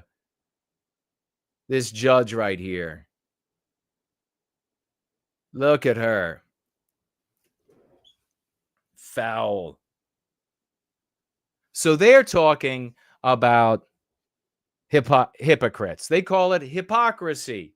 That Democrats and others on the anti-white left went on ad nauseum about how no one's above the law. Donald Trump has to go to prison. He's not above the law just because he's the president. No one you see is above the law. No one. And then they turn around and say, well, the judges shouldn't be arrested. They're judges. You shouldn't be able to arrest them. This should be handled in another way. It threatens democracy. And the cucks waddle out of their cuctuaries and they say, well, it's hypocrisy. They're hypocrites. In one case, they're this way, and in the other case, they're the other way. Except there's no hypocrisy. The anti-whites on the left are logically and ideologically consistent. They are consistently anti-white. You're going to hear from people like, Jonathan Turley and so many others like him, that it's deep hypocrisy that the anti-whites on the left make these arguments, these contradictory arguments, but making contradictory arguments with verve and passion reveals that they are in service to an objective that both of those ostensibly contradictory arguments are in line with. Jonathan Turley. Clearly in line with. What is that objective? Anti-whiteism. If you continue to ignore anti-whiteism, and that being the objective, you can never get to a remedy. You are not going to be able to end the victimization of the white race obliquely. You're not going to be able to end it by propping up, as I talked about before, like having a shield over here that you use to defend abstractions behind the shield. That you put this shield up. These arguments you craft is the shield that you put up. These are your arguments. And these are also the politicians that you elect to stand for these positions. And behind this, what you are protecting are abstractions. Or the abstractions are things like logical consistency, fairness. You put all that up there and you put this big, beautiful shield right here, and the anti-whites are punching you in the fucking face over here, you idiots. They're blowing your head off over here. They're making Swiss cheese out of us. Our ass whistles when the wind blows because we have so many holes in us from the spears and the knives in our heart, a la Austin Metcalf, and the bullets fired through us. And meanwhile, or Steve Turley's and the rest, I'm sorry, Steve, I guess it is, they're all over here defending this shield. They're all over here making these arguments to protect the abstractions behind them over here in the vain, totally futile hope that you're going to end up. Actually, it could be both John Turley from Fox and Steve on the internet. So they both work. But you're over here as the white race getting eviscerated. The reason? Cowardice. The anti-whites achieve both objectives by arguing that Trump should be subject to whatever they want to do to him because he gets in the way of anti-whiteism to whatever degree. He impedes them to their objective, whether wanting to or not. These judges enable them to get to anti-white outcomes. By arresting them, you are impeding anti-whiteism. You are impeding anti-whites from achieving anti-white outcomes. It is logically consistent. It only appears hypocritical to people with their heads in their asses, to low IQ vegetables. Those are the only people this appears hypocritical to. We here in the elect can see the truth. We here in the elect can see the world for what it actually is. And you say, Jason, that's only 3 judges. There's so many judges. That's only 3. You think you're making your point? Judge threatens to close court and start raising bail money for defendants after feds arrest Judge Hannah Dugan for allegedly helping illegal migrant avoid ICE. Look at this. So the West isn't rotted full with a systemic disease called anti-whiteism?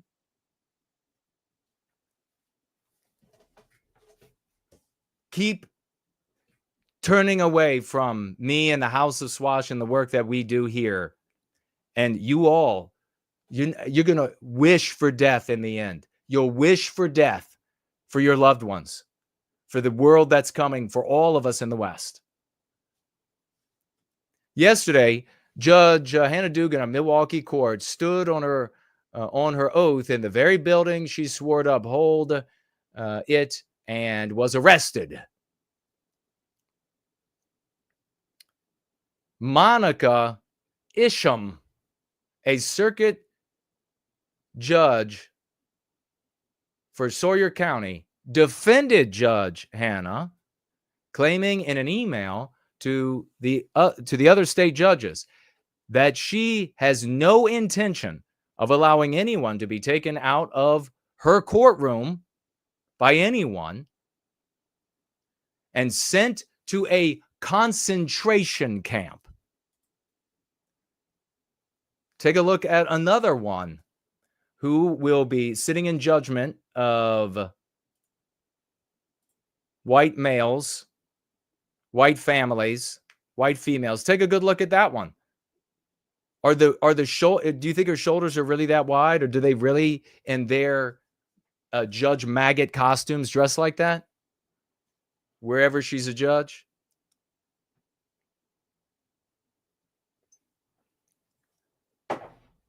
We have been too far gone in the West to respond or to have recourse to all of these old vehicles that have been defeated for generations. We've already been too far gone.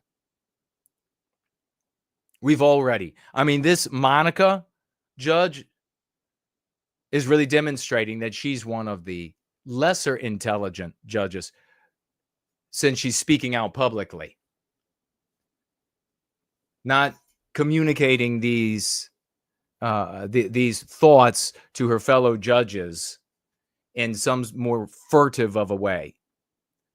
Also note that she's having a conversation with other judges, with other people in nodes of power.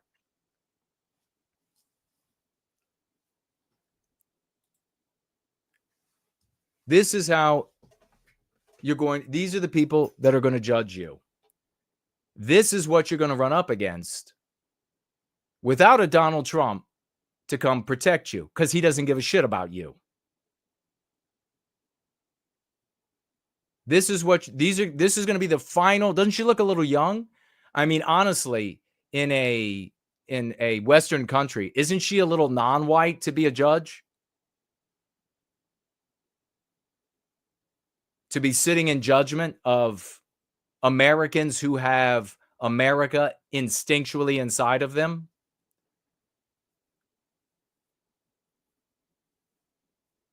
People have no idea what they're up against. That's why they come up with all these dumbass suggestions about how we're going to reclaim our destiny. Well, it's not even that. They're not even talking about reclaiming our destiny. They either want like a cutout over here, or let's separate the different groups of humanity. Really? That's who you're going to make your appeal to. Those kind of people. That's who you are appealing to. Open your eyes. Concentration camp used intentionally because it brings up anti-white connotations. Precisely, says the Tree Godfather. This is their narrative. And why, by the way, just by the by, why concentration? Why would this woman bring up concentration camp of all things? Because is your focus in the right place? Is your focus? This is going to be one of those moments where we find out whether you are retarded by the literal definition of this word or whether or not you are evolving. Brings up concentration camp because the white people are the demons that inflicted injury on non-white people. That's why. And that's where we are when it comes to seeking appeals for redress, when it comes to, hey, let's just sue them back. How many more dumb times, and I'll just say times rather than dumb people, do I have to hear people say, let's go to the courts. Let's go to the courts. We'll just take it. It's right there in black and white. What, by God, it's in black and white. They can't find a conclusion that's different. It's, by God, it's in black and white. The black and white that matters is the anti-white narrative. And that black and white overrides what it says on the law books. So no, we never want to end up in court. We never, I mean, of all the shows, of all the gatherings, there couldn't be more evidence.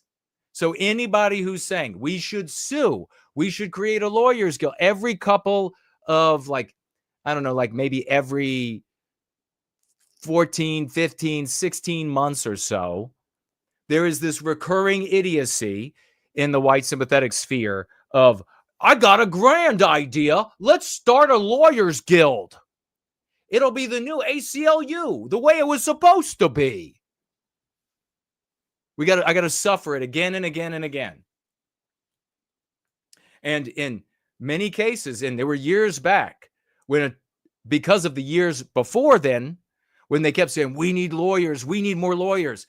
And I was saying, but all the stories you've all told me, we lost all the time in court, even with great lawyers. Like you go back to J. Edgar Steele, and you can go back to others that have been, I mean, Matt Hale not even allowed to take the bar because of anti-whiteism. But lots of attorneys, and they built a like legitimate guild of attorneys that work together. And what did they do? Kyle Bristow and so many others. You're like, but that Jason guy, has he ever shown evidence that he's actually been doing this for decades? You have all of these attorneys, and what did they do? They lost everywhere. They absorbed hundreds of thousands of dollars, and they lost everywhere. It's like the people that keep thinking up the think tanks where they will think some more for you. And they absorb hundreds of thousands of dollars out of the white sympathetic sphere with the consequence, very highbrow thinking that's been done. But it just keeps eating. So like every 14, 15 months, and you'll see it now to come up again. We need another so we can sue and we can win in the courts. And don't you know, when BLM goes out, they have lawyers that are standing with their activists. And when those lawyers are out there, they can tell them exactly when they can go to court and they can just crush the op. We need to do that too. Really? This is the motherfucker that is listening to the case. Goddamn, white people are so stupid. You're so insolent. You are so myopic and incapable of identifying genuine leadership for the white race. Genuine intelligence. You'll show up for Dan Bongino by the hundreds of thousands. Dan Bongino goes absorbed into Cashin Patel's FBI, ain't done shit. Cashin Patel been talking years about how he would burn the whole place down. J. Edgar Hoover. Bongino, same shit. Hundreds of thousands of white people showing up for that. Hundreds of thousands. And Dan Bongino saying he's Italian. Whatever. Hundreds of thousands of white people show, millions combined.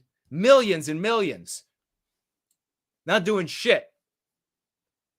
But yeah, you're going to go back into the court. You're going to go have your case heard by Monica, and then Jason is going to be right again. And you're going to be like, man, that fucking guy is arrogant. He ain't right. He just argues better than us. Except at the end of every day, I'm always right. Except at the end of every day. How many cases? I can't even tell you. I almost said the guy's name. Where I said, here's exactly what's going to happen with this high-profile case, with this high-profile group in the white sympathetic sphere. People dumped literally hundreds of thousands of dollars into that case alone. It went on for a couple years. And I said, here's exactly what it's going to be. And then these lawyers right here that are working on, including the guy that I almost said his name. I don't want to say his name. You're all going to come back in here and tell us how unfair it was in court. And it'll be done. The exact thing happened. And unfortunately for them, I remembered. And I said, oh, do you remember? Do you remember I said that this is exactly how this would play out? And do you remember I said that you specifically would be right back in here telling us how unfair the judge was? Or the judge is? And he was like, yeah, but you know, it's worth going out. Yeah, it's worth because you made some auto payments. You made some house payments, I guess. How did that help the white race? Unbelievable. Let's do some quick news. We're going to get to the return to the church that many are touting as this great thing that's happening, that males, young white males, are going back to church. And we're going to talk about it because it deserves to be talked about in just a moment. British mother jailed for 2 years for a social media post. Look at this woman. White dog. Jailed for 12 months for raping woman that caused her to miscarriage. Migrant jailed for 12 months for raping a woman that caused her to miscarriage, the baby to die. But a British mother made a social media post that the anti-whites didn't like. She got 2 years in prison. Here's some more from the UK. Okay, so what do you mean I can't have any alcohol? Okay, well I'll tell you. Okay, the time's 20 to 3, 1440. I'm arresting you on suspicion of improper use of the electronic communications network. What? 127 Communications Act, okay? So you do not have to say it. That may harm your defense if you don't mention one question, subject to later on. All right, I've cut it short. Elderly man who has like a slew of medications he has to take for his age made a Facebook post that they are arresting him for. He's got to go down, and they say they hope he won't have to stay in jail for a couple of days. They hope they can bring him home. This is the state of the West now because you garbage SOBs didn't take up the lexicon and dialectical power of Go Free. It's because you wanted to go. So now this old guy didn't get to hear about us, made a post that was derogatory and focused on some other group of human beings, which doesn't benefit us. It's not to comport ourselves by anti-white rules. It's because the instruction doesn't benefit us. And now, on top of doing the thing that is detrimental to us, now he also is going to suffer. There are just over 500 gangs and crews represented in the database. It is true that 99% of the individuals in the database are people of color. It is also true that... Let me jump in there. 99% of the gang members are non-white, according to the feds. And is that on C-SPAN originally videoed? How many times have you heard in the anti-white narrative that there are white gangs too? Or what, are you including Hispanic and Asian gangs as the white ones? In New York City, from 2019 to 2024, 96% of the individuals arrested for shootings and 96% of shooting victims were people of color. There you have it. New York City, 96% of the shootings are non-white people. And how do we get to this point? The white erasure of our norms in the West. You could do the math very easily. What was the percentage of shootings and how often were there shootings in New York City when white people and our norms dominated New York City? Did the non-white people there, were they committing this many crimes? Were they shooting this much? The focus needs to stay on us, and we'll take back our destiny.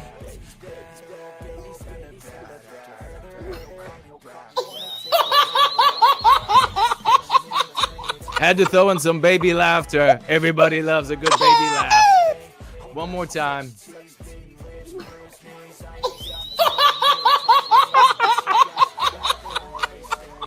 Love it. I love it. Oh, Jeffrey Epstein's a victim. Virginia Giuffre, who killed herself at her Australian home, once declared, "In no way, shape, or form am I suicidal." So she survives a very bizarre bus running her over attack. Maybe it was an accident. She was said that she was going to die. She survives that and then decides to kill herself, something she said she was never going to do. How about this one? New York City librarian quits after endless parade of nude nut jobs, unhinged patrons, and a thug who threatened to cut her effing toes off. How does this happen? The erasure of our norms, not the presence of non-white people. You put the focus in the right place, we recapture our destiny. You keep putting the focus in the wrong place, we keep losing our destiny. How about this commercial from the 80s? Robert has the perfect philosophy. Freedom, confidence, and then you feel as good as you look. Roberts, they know exactly what to do. Ah, yeah. Robert of Philadelphia hair design. Sweden has announced plans to deport immigrants who have acquired Swedish citizenship but have failed to integrate into Western society. We love that, but the problem is, that's going to be a subjective interview. How are you going to arrive at the point that they have failed to integrate? And by that, you mean imitate? No, they've all got to go. Somali migrant, reports the Daily Mail, sexually assaults a woman while she's in labor after disguising himself as a nurse on an Italian hospital ward. What happened to the good old days in La Casa Nostra? Even La Casa Nostra has been defeated by anti-whiteism. You never get a second chance to make a first blind date. Oh, I do it all the time. He said it's his first blind date. She says she does blind dates all the time. Should be a red flag. Really?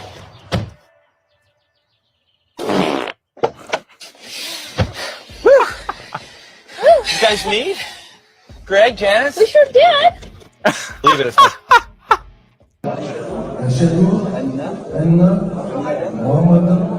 Pay attention closely. We're talking about young guys going back to church. Guess what, guys? They're not just going back to church. They're turning to Islam.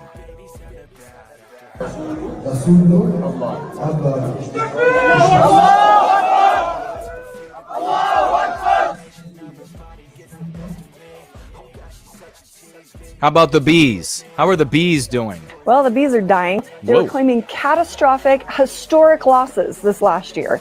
60 to 80% of all bees, all honeybees in the U.S., just dead. They're gone. Cornell University, they have a hunch. Their hunch is that it's neonicotinoids and pesticides in monocrop farming. Well, I'm here to tell you, I don't have a hunch. I know what it is. I went to Cornell University to get my master beekeepers. My final paper was on neonicotinoid. Neonicotinoid is a type of pesticide that is extremely strong, so it makes it extremely effective. So remember, I'm not endorsing any of the news that they're sharing here. I don't care if Cornell or wherever is saying neonicotinoid or whatever other institutions there might be out there. This is for entertainment purposes. Check it out for yourself. major crash, though, in the honeybee population, and that is a significant threat to the well-being of Westernkind. If the bees aren't healthy, the humans won't be either. We're going to have to take this back soon. You know nothing's going to end up happening to all these pharmacy heads and pharmacological heads and drug companies and the producers of the food, putting all the poisons, petrochemical, etc., into the foods. You know, in the final analysis, none of these people are going down.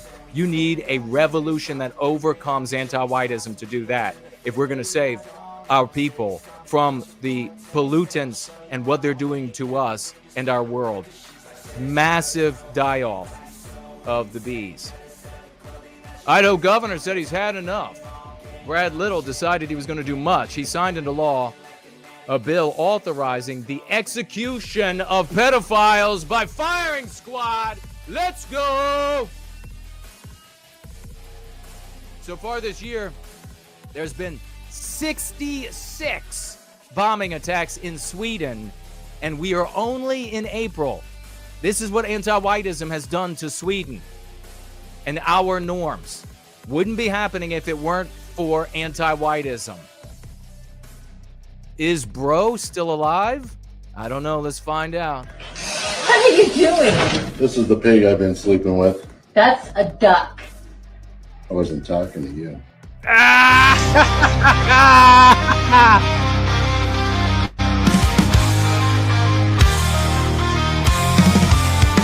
If you can't create what you envy, harm looks like a path to victory.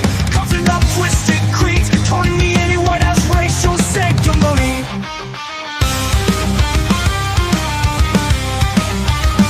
If you know humanity, you know there's no way counterpart to diversity. Inviting superstition, calling harm of white kids or remedy. The fishy toward the pristine and fictional denials of white humanity. Tell me being callous to strength when you feel it's ordinary. No denigration you spill can make you love for real. Showing your villainy, the shallow anti-white. Deep down you know there is no excellence where there is equality. All right, let me know that you can hear me.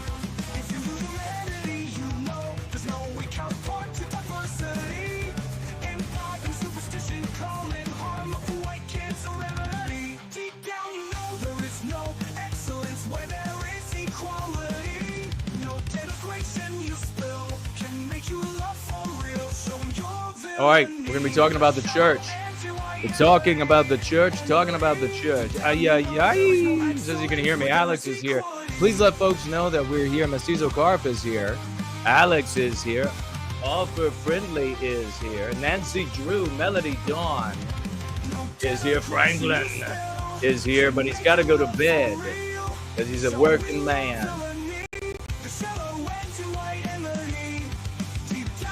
Nameless One is here. We're going to be talking about that. We're also going to be talking about my tweet about the black guy who was saying that all white people have to die.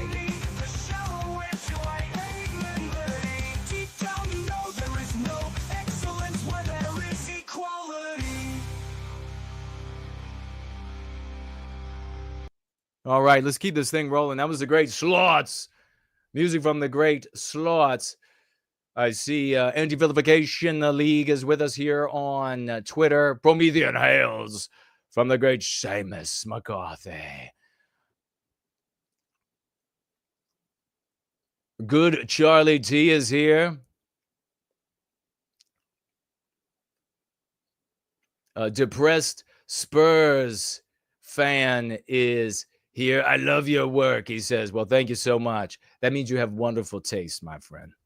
Wonderful taste. Good to see you all over here. Where's Daughter of Eve? Normally she dominates that live chat.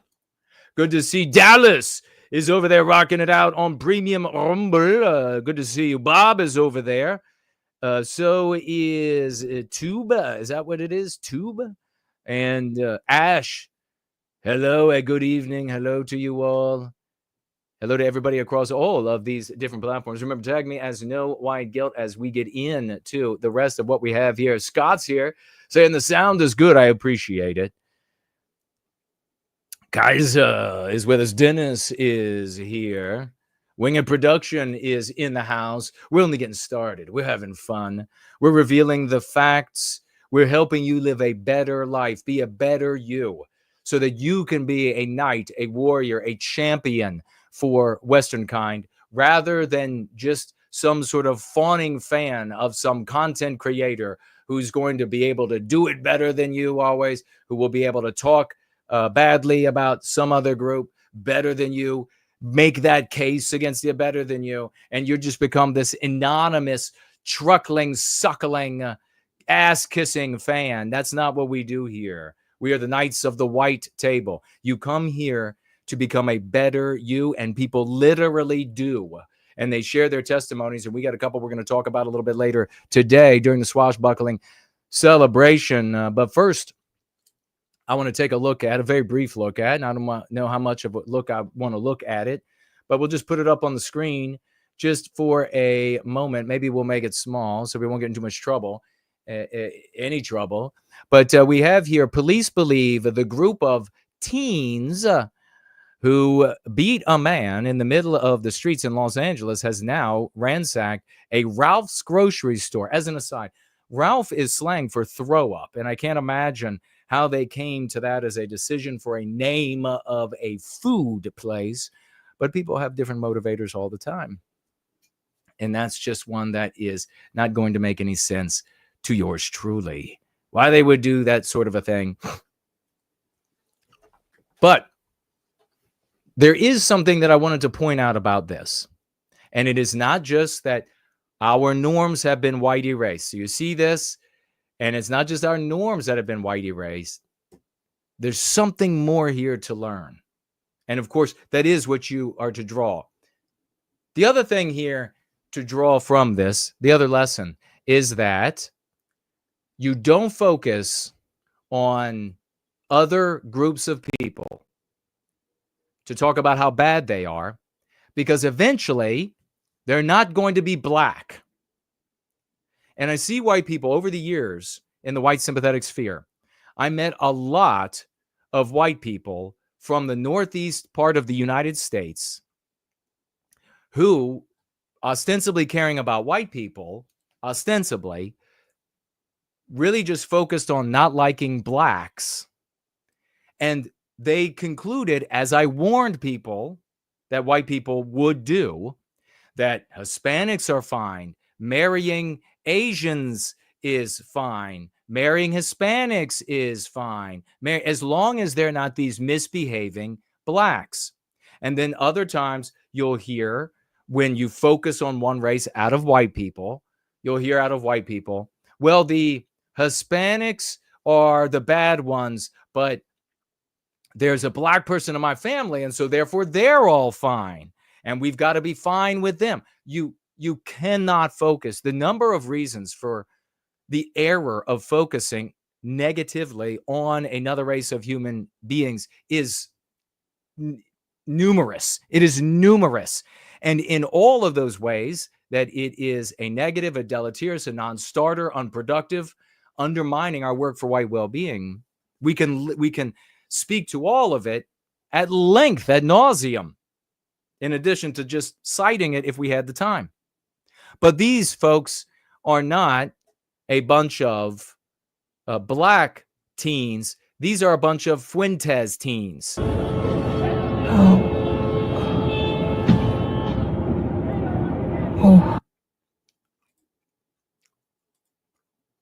Then you have them taking over the road with their bicycles and motorcycles, these Fuentes teens, as this two guys in this Mercedes are trying to get away from them. And they're honking and they're driving. And the guys, the Fuentes teens on the motorcycles, are able to follow them back to wherever they park their car and run inside. And they are able to bring all of the rest of these Fuentes teens to the location, and they destroy the Mercedes.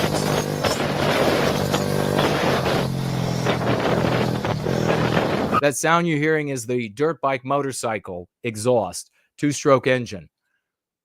You can clearly see that the guys in this Mercedes are scared for their lives. Hey, move! Hey, watch out!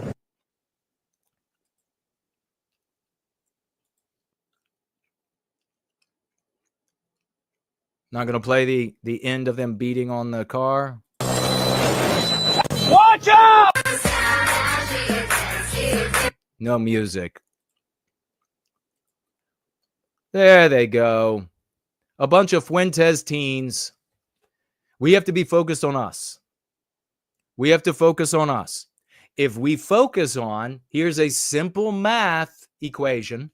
If we focus on our well-being and the white erasure of our norms, and we are able to reapply our norms to our civilization, thereby serving white well-being, you won't have an issue from Fuentes teens or black teens.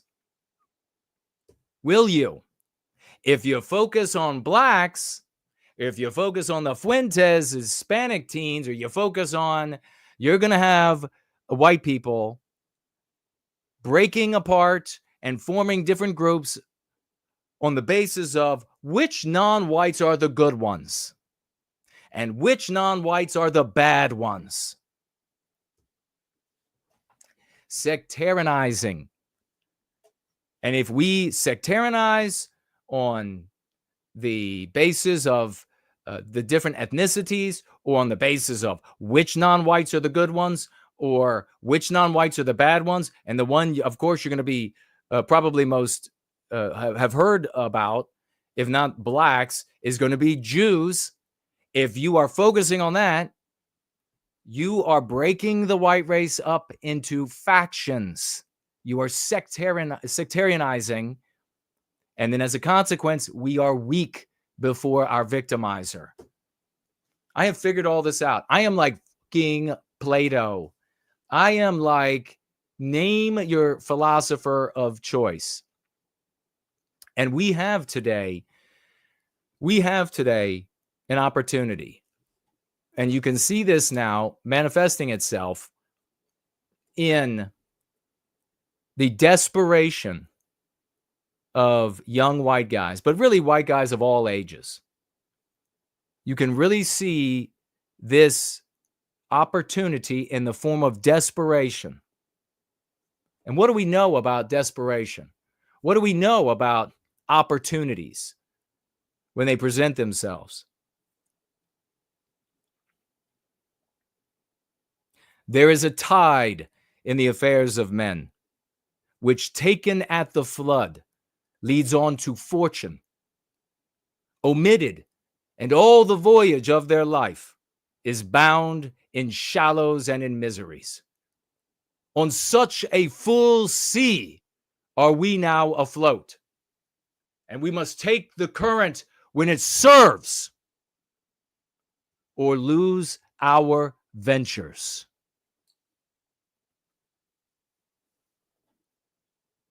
Why Gen Z men are flocking to church.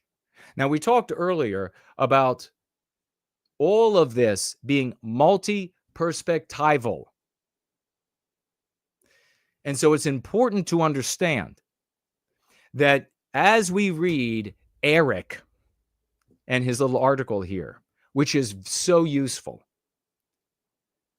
because of his anti-white perspective, you don't want to fall into the trap. Aristotle talking to you here, okay? You don't want to fall into the trap of believing that your position about Gen Z and Christian nationalism or tradcath or any of that is confirmed by the anti-white. You don't want to fall into that trap. You have to see this. In fact, I mean, talking about Aristotle didn't even mean to put this together. But wasn't Aristotle the one that said that you have to be able to argue successfully positions that you're in opposition to. You have to be able to get in Eric's head and understand from his anti-white view why he says the things he says. Very instructive. And I know it's wildly difficult for run-of-the-mill midget wit out there, but it's still something worth saying.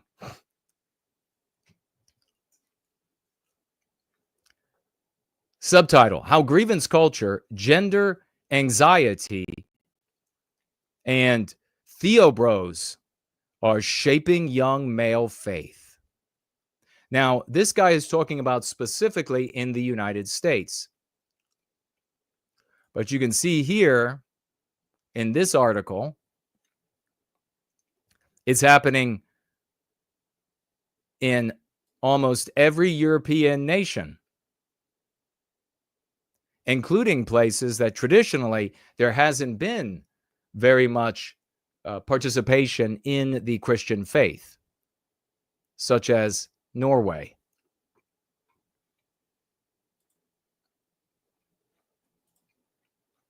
So let's take a little dive, and then I will share my thoughts as well as we work a little bit more through Eric's article here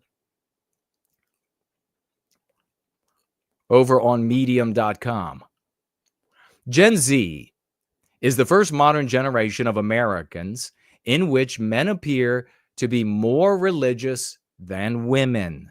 So that's another part of the findings, is that females are not joining Christianity at the rate they were joining, and they aren't staying at the rate that they were staying.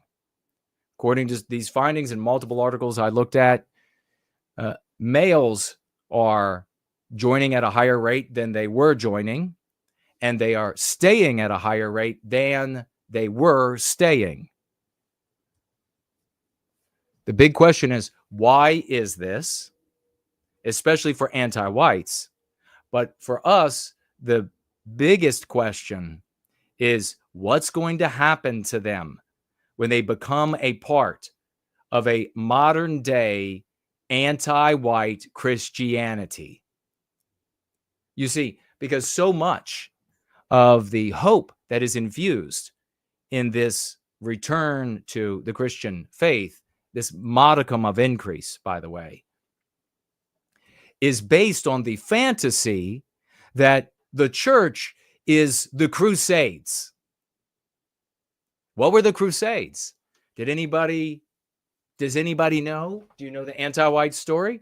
Do you know that it was a retaliation on years and years and years of thousands of battles by Islam conquering all the way up across the Middle East and up through Southern Europe? And then there were the Crusades? You probably don't know that. If you're in the anti-white narrative, you probably don't know. But of course, check it out, maybe with your Judge Hannah Dugan in the form of your history teacher at school, because I'm sure your history Hannah is going to be able to set you straight on what the Crusades were. But this notion, this optimism, and really it's Pollyannish. And it's Pollyannish because the people who are talking about it being this great boon and this great benefit, it's going to change everything, have nothing to offer to make things better. They talk about how bad, they doom document, they doom dissect, they doom divine, and the audiences pour in to hear how bad it is, and to sit there and think like that's your job, to sit around and think about what should be done. When you're like a fucking clerk, which is a great job, you're a fucking heart surgeon, which is a great job, but you are not in a position to strategize for the white race. If you want to go to people, you've got to go to those who have been working on it successfully for decades. There aren't many of those. And we're going to be talking. We have Mestizo Carf shares some thoughts with us about one of these little clowns who had some thoughts on the anti-white Pope and Jared Taylor. And he also, he couldn't remember in that clip that Mestizo Carf sent me, he couldn't remember the name of Sam Dixon, who he insulted as well. So we'll get to that, though, in a moment. But first, Eric, he says, don't celebrate. Gen Z is the first modern generation of Americans in which men appear to be more religious than women, but don't celebrate yet. The reason for the religious gender gap, reversal point toward a worrying future for American Christianity and society in general. Now, remember what I talked about, multi-perspectival. Do not hear what an anti-white has to say and use that as immediate confirmation bias for your position, if you have the position or if you had the position about Christian nationalism, etc. This is an anti-white who is concerned about these guys showing up and how to talk with them and how to mold them and how to shape them to fit anti-white Christianity. And they are having these conversations everywhere in every church. A modest investigation I invested, and I found it everywhere. The reason for the religious gender gap reversals point toward a worrying future for American Christianity and society in general, unless middle-aged men headed off now. So, of course, he's saying that the burden is on the rest of the guys to set these guys straight, but it's not going to be the guys. It's going to be the browbeating by the females. I think we all know. And what is the ultimate power that the females wield over them? Well, if you don't know, then I can't help you to that. You're in the wrong classroom. Let's put it that way.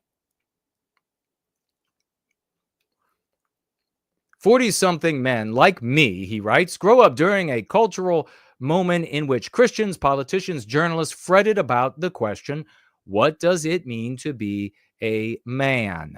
We worried along with them in our late teens and early 20s. Then we had to figure out more or less on our own, since no one gave an answer beyond strong and tough, which of course is completely a misreading. He was given, as we all were given, the exact description of what it is to be a man. And it was foisted on us by anti-whites, and in particular female anti-whites, who foisted a notion of anti-white of manhood on us, defined as service and obedience to a woman. It almost seemed like keeping the existential question alive was the point. So what is Eric doing? Eric, since he's anti-white, does not want to tell you that anti-whites told us what it means to be a man, because it serves his argument right now, doesn't it? It's convenient for Eric.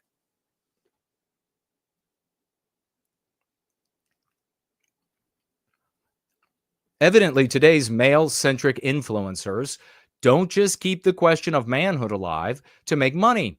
They also offer more concrete answers. And we know what some of those concrete answers are. From Tate, from the Tate brothers, not just from the one. From Fuentes, beat women. Beat them. The only thing that they're supposed to do is to just be a mother and to be subservient, to stay in the house, to do nothing else, to beat them.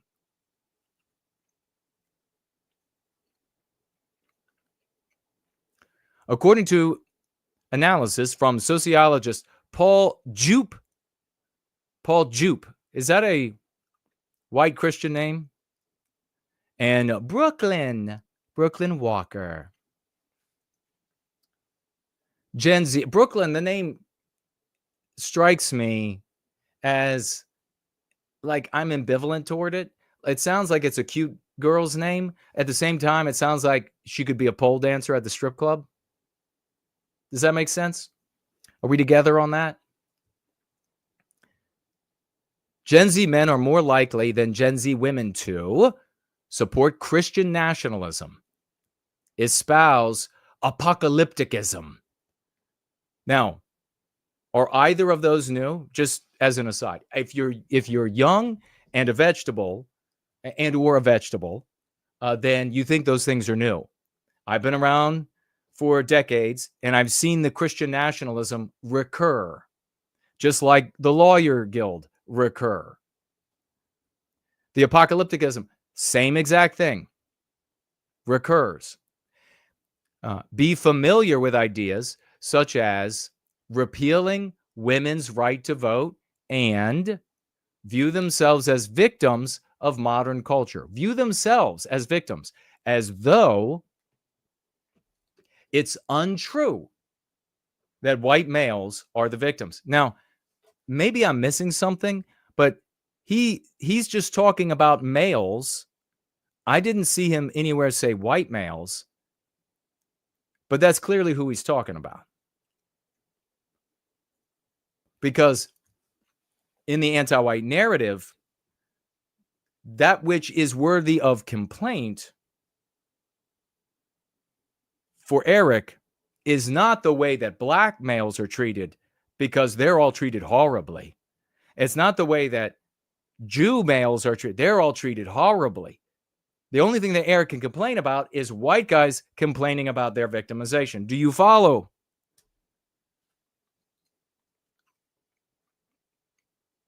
In short, Gen Z men are coming to churches and small groups that nurse their anxieties about being male, white male. He doesn't want to say that, though. He doesn't want to identify the actual victim of society.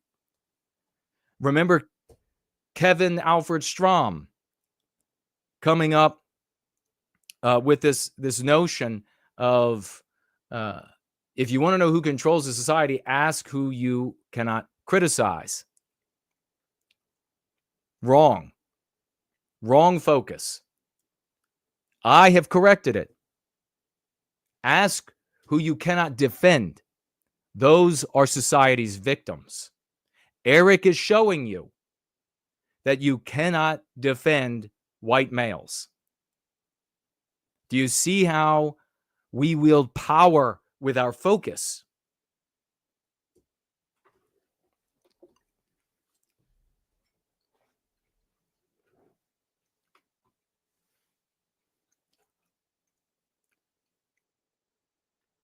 Small groups and nurse their anxieties about being male in the 21st century and promise them top spot in the social hierarchy. I completely concur with Eric here. White males are atomized, isolated, hated. We are hated. We are despised.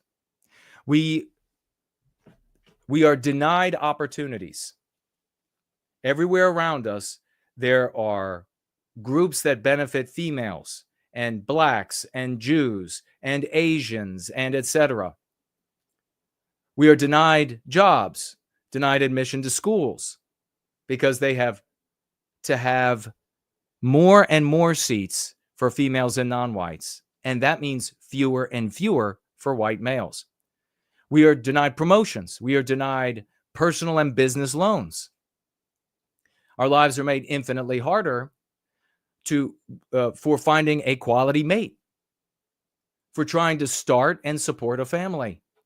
As white males, we're forced to live in environments that do not reflect our biospirit and are increasingly, exceedingly dangerous for us. Every aspect of our lives are made harder. Harder for us once we get in university to get good grades. We have to parrot anti-whiteism. Harder for us to get a good job, the job we want, or any job at all. And it's harder once we have those jobs to keep those jobs. The entire time, we have to pretend that the reverse is true. We have to pretend, driving us to utter insanity, that we are the ones riding high, that everywhere we go, there is endless benefit. Everywhere we go, the doors open up because of our birth and sex. We have to pretend that we are the ones who have to make amends because we have it so good. When the reality is, we are the absolute bottom of the barrel in the anti-white narrative. We are the worst of the worst. We are embarrassed with every commercial, TV show, and movie. We are humiliated with every new novel, fiction, nonfiction. We are humiliated in every science class, in every history class. We are traduced. We are maligned. We suffer endless calumny. Our women have no respect for us. Our parents have disdain for us because we can't just go out in the world and get the six-figure job and have a magnificent career, start another company. Why can't you do it, Billy? Well, Jerome is doing it. Why can't you do it? The Fuentes that just came across the border can do it. He owns 3 automotive businesses. Why can't you do it, Billy?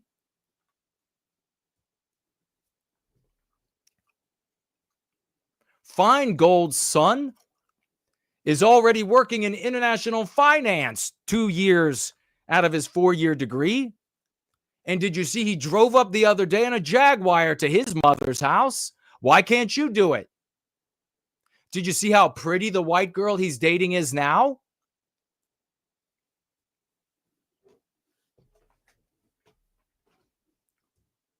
We're isolated, hated, humiliated, invisible, as I showed you in the beginning of the gathering today, with the white female saying it's inhuman to stand within feet of me and not acknowledge my presence. White males live that every single day of our lives.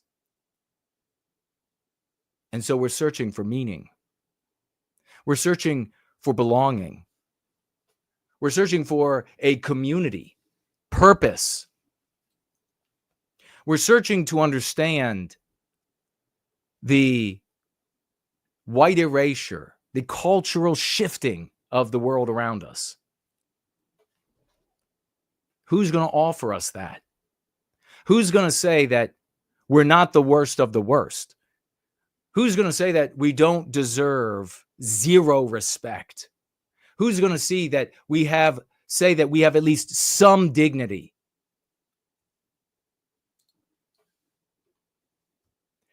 The church, if you haven't noticed, I'm sure you've experienced over the course of your life, as I did, offers community.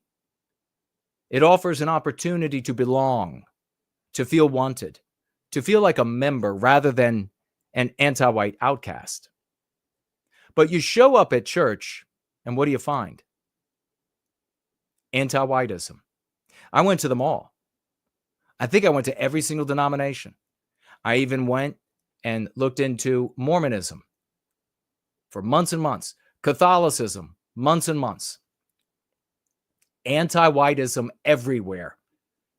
Anti-whiteism defeated Christianity a long time ago. Is there any hope for white guys going into institutions like this?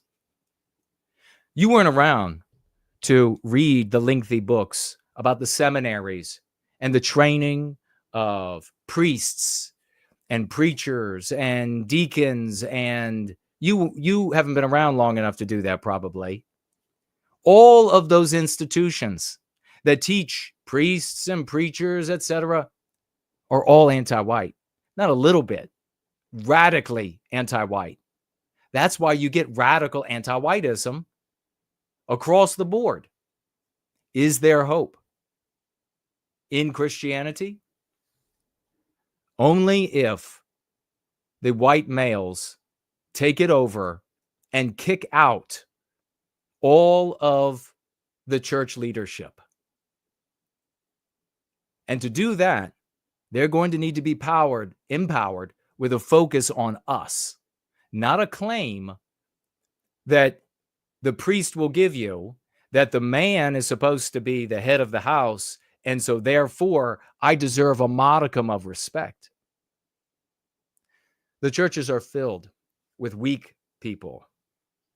I can't tell you how many white guys I know that have left the church, not just for the anti-whiteism as I did, but left it because all the guys there are pussies. They're all soft and gentle and genteel. This is not the Christianity of the Crusades. If you want the Christianity of the Crusades, you're going to have to use the psychological defense for the psychological warfare waged on us to go through, first of all, the leadership of those churches, which you will have to disavow, and then rewrite the text to comport with white well-being. Eric, in so many words here, agrees. Many Gen Z seem to be drawn to churches that nurture their sense of grievance, their disenchantment with society, and their victimhood. Then these churches tell them how great they really are and promise a return to rigid, traditional gender hierarchies that benefit them. What is on the lips of priests and pastors when you show up at a church? What really is a priest or pastor when you show up? A salesman. They need a congregation. They need your tithes. I mean, have you looked at Catholicism, for example? Have you looked at some of the Protestant denominations who built glorious cathedral temples, churches across the United States, across Europe, etc., that are empty today? They can't even pay to keep the lights on.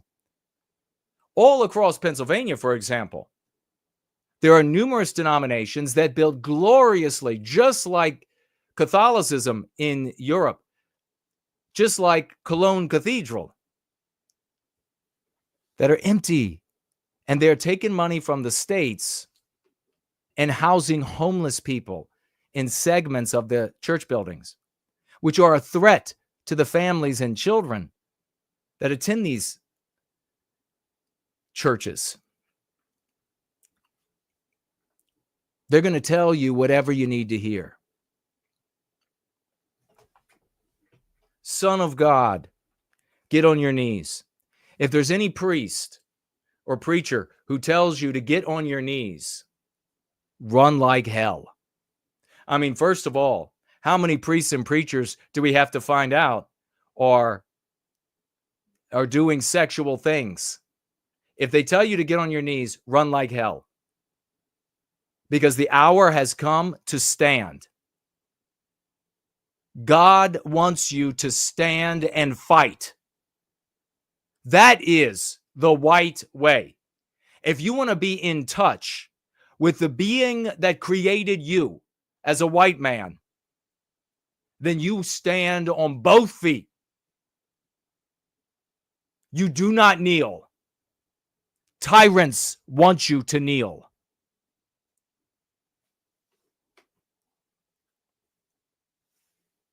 If this sounds alarmist, consider Jupe and Walker's data. Gen Z men, more likely than Gen Z women, express Christian nationalist views and espouse apocalyptic ideas. These gender gaps disappear among older groups. So what is Eric saying? White females are more anti-white than white males. Obviously, because the white females are benefiting from anti-whiteism. The solid black line shows women. The yellow dotted line represents men in this graph here. Gen Z men are more religious than their female peers. But what does religious mean in this context? Back to the perspectives. Eric is anti-white. So for him, when he says, but what does religious mean to them? He's saying that he's concerned that some of them are followers of the manosphere, and that they are misogynistic and racist. From my perspective, when I say, what is Christianity? I'm saying, and what my concern is, that it's anti-white. It's an institution already defeated by anti-whiteism in better times, when Christianity was almost entirely white, when the leadership of Christianity was entirely white, when our countries were almost entirely white, and it failed at that maximum strength. Now, it is an invalid compared to what it was. So it was defeated at its strength. You can't have recourse to it now to serve your salvation, unless your salvation only happens in the afterlife. It means, according to Eric, a healthy dose of Christian nationalism and a fair amount of misogyny. Jupe and Walker assured asked survey respondents if they had heard someone advocate repealing the 19th Amendment, which granted women the right to vote. Young Christian men were the most likely to say yes, and the line shows that here. Clearly, young Christian men receive more exposure to both traditional and misogynistic ideas about gender roles than other groups. Why? So white Christian men, that's the one he's worried about. The Theo Bros, evangelical leaders very active online, promote traditional gender norms and expectations on TikTok, YouTube, social media, podcasts, and so on. Some advocate radical ideas like repealing the 19th Amendment.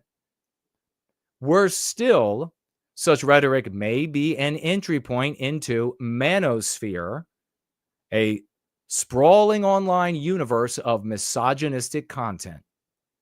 Now, again, I got to keep pointing it out because I know the vegetables out there are not going to get it.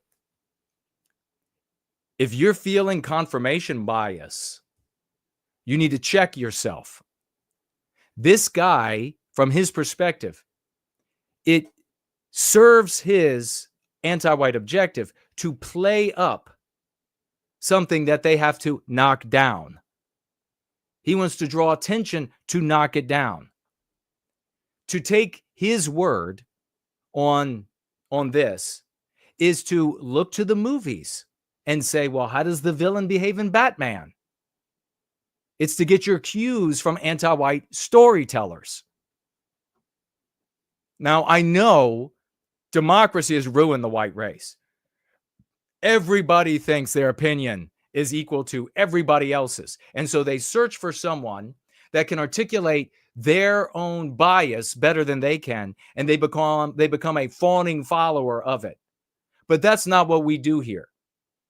That's not what the hour demands. The hour demands men on their feet. So we have to see things as they are.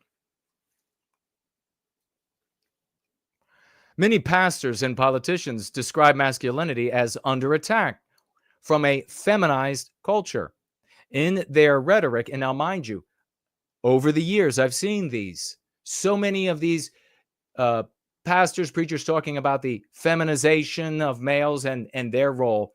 And then when they say, what is the man? When they define the man, it has nothing to do with the recapture of our destiny as a people. Don't defend them. Don't say, well, they can't say that now. What is the force that prevents them from saying it? Because if what they're saying can't contend with that force, it never can contend with that force. If what they're saying right now today doesn't have the remedy in it to unseat it, to circumvent it, it never does. That's how we watch these people go through entire careers, politicians and pastors, even the best. Even that guy, his name is slipping me right now, the guy that we all liked from back in the 70s and early 80s, the Catholic priest.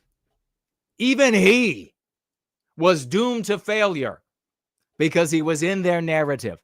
as acerbic as he could be, doomed to failure, and he failed.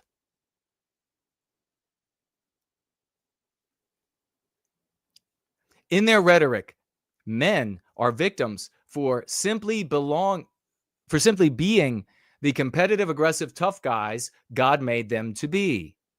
Their solution? A return to past gender roles and expectations, facilitated, if necessary, by government policy. And all online, you see this very awkward faking of a traditional relationship where the guy is like a total ass, and the woman is still uppity. She's still able to say, and then he defends it by saying that, well, he allows it. He allows however far it's going to go, and all. That's not how it's supposed to function. That is not harmonious. That does not produce strong sons of the West and daughters of the West. It's much more reminiscent of these kitschy stores selling Chinese junk everywhere. And it's all imitations of the real. It's all fabrications and fake ups of the real.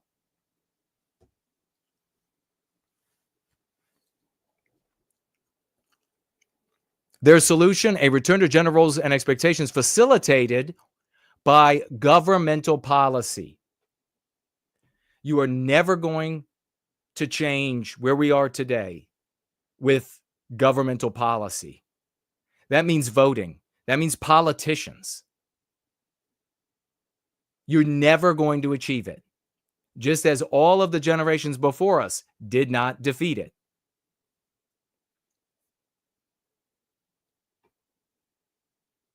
Such rhetoric tells men three things. You are the victims of a feminized culture. You can already see the error there for our brothers out there of whatever age, young or otherwise. You're victims of feminized culture. You mean anti-whiteism. Our men cannot be at war with our women and us reclaim our destiny. Does that make sense? You can't say the problem is females out there in the world and go to war against females and think that that's somehow going to yield us. And not only that, but you'll see the desertion rate, and we see it all the time. Over the years, I've seen it more times than is countable. The desertion rate. You have white guys convinced of stuff like this, and then some girl finally gives them attention. You know, they finally reach an age where the females they're realizing, all right, I'm not going to be able to hold on to the prettiest face guys, and so I'll go ahead and deign to date this guy. And or the guy continues to lower his standards until he's finally at a 1 or a 2 or a 3 on the scale of 1 to 10, 5 below him or whatever. And as soon as he starts getting some loving, gone. Absolutely gone. Do you think the message, this selfishly individualistic message, is going to yield any different result? Men are not going to stay. Women have functioned with vagina loyalty. You see that everywhere. Women will stick together on the basis of she's a female, I'm a female. White guys have never done that. Never in any white guy's life has another white guy said to them, oh yeah, well, us white guys, we're going to stick together here and make sure that Western civilization stays on. No, the moment he starts getting some ass, he's gone. He's a selfish individualist. The moment he gets an opportunity for a pay raise or another job, he's gone.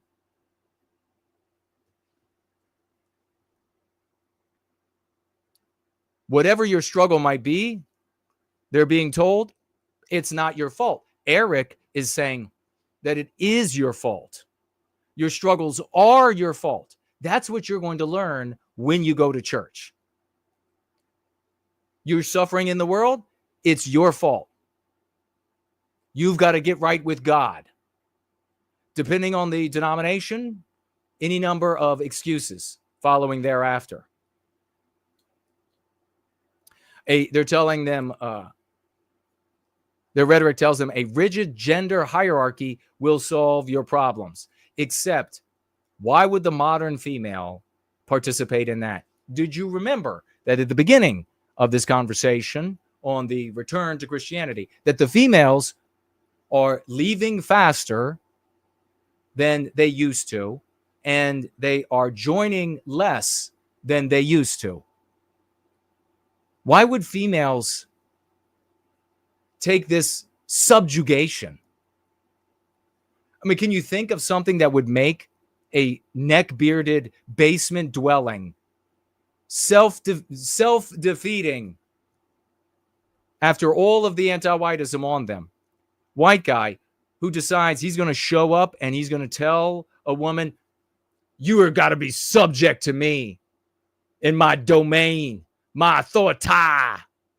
You think they're going to submit to that? Get nuts. Absolutely nuts.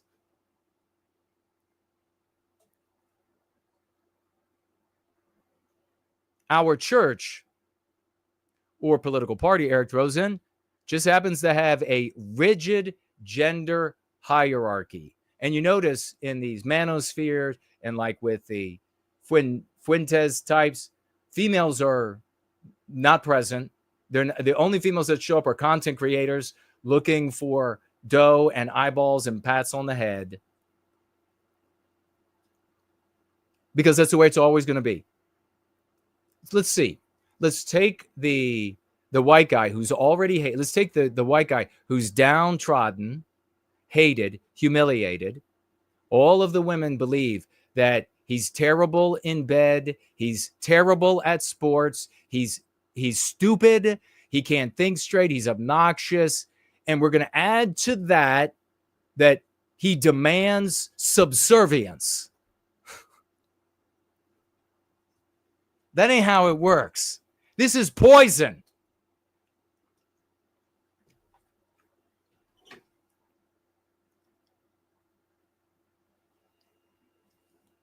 Like all good lies, Eric says, there's some kernel of truth to the idea of male victimhood, white male victimhood, not male victimhood. Men face unique challenges. And you know what? You know where Hispanic, a lot of the people that are coming into what was the white sympathetic sphere, I mean, flooding in, are Hispanic males, non-white Hispanic males that feel like they're being oppressed because they can't get all the white women they want. Not all of them, of course. But how many times do we have to catch them with their pretense to being like a beautiful white guy to get the attention of white females? How many times do we have to catch them? And then you find out that they're like this squalid, not white guy that just hates Jews. And he thinks that's going to get him some Aryan princess.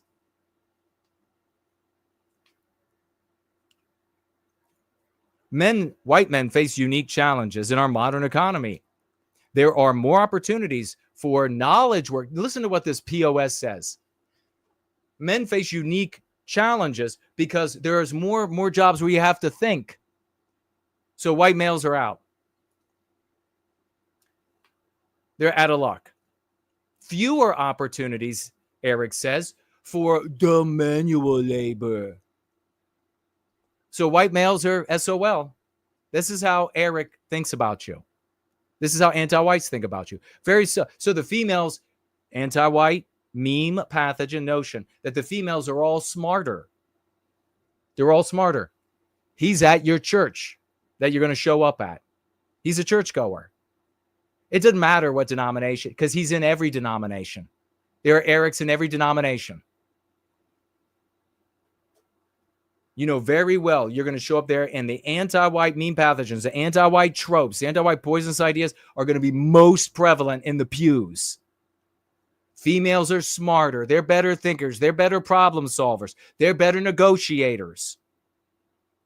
They're getting all the jobs because They are so much more effective at working and thinking, and these jobs are thinking jobs. You dumb white males, you're not adept to do that.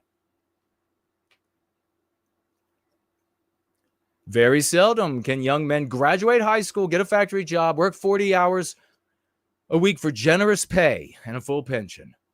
College remains an excellent investment, but the skills of education, of course, an anti-white touting college because of all the anti-whiteism there, sitting there following instruction, listening to lectures, reading books, writing papers, doing math, organizing tasks, managing deadlines can feel alienating and out of reach for many young men. And of course, he means white men. So did you just hear that? Studying, going to class, managing your time. It's just too hard for you white guys out there. That's what you're going to get at church. But instead of urging young men to meet the challenge, everyone from Wild at Heart, author John Eldridge, to Theo Bros adjacent, Wayne, is that Grudem? What is it? Told men they should just be as masculine as possible because God wants tough, strong men to be in charge. They don't even know what it means. Nobody models it. No one is modeling that in the manosphere. My father modeled it. Some of you out there were lucky enough to have a father or grandfather that modeled it, or a great-grandfather that modeled it.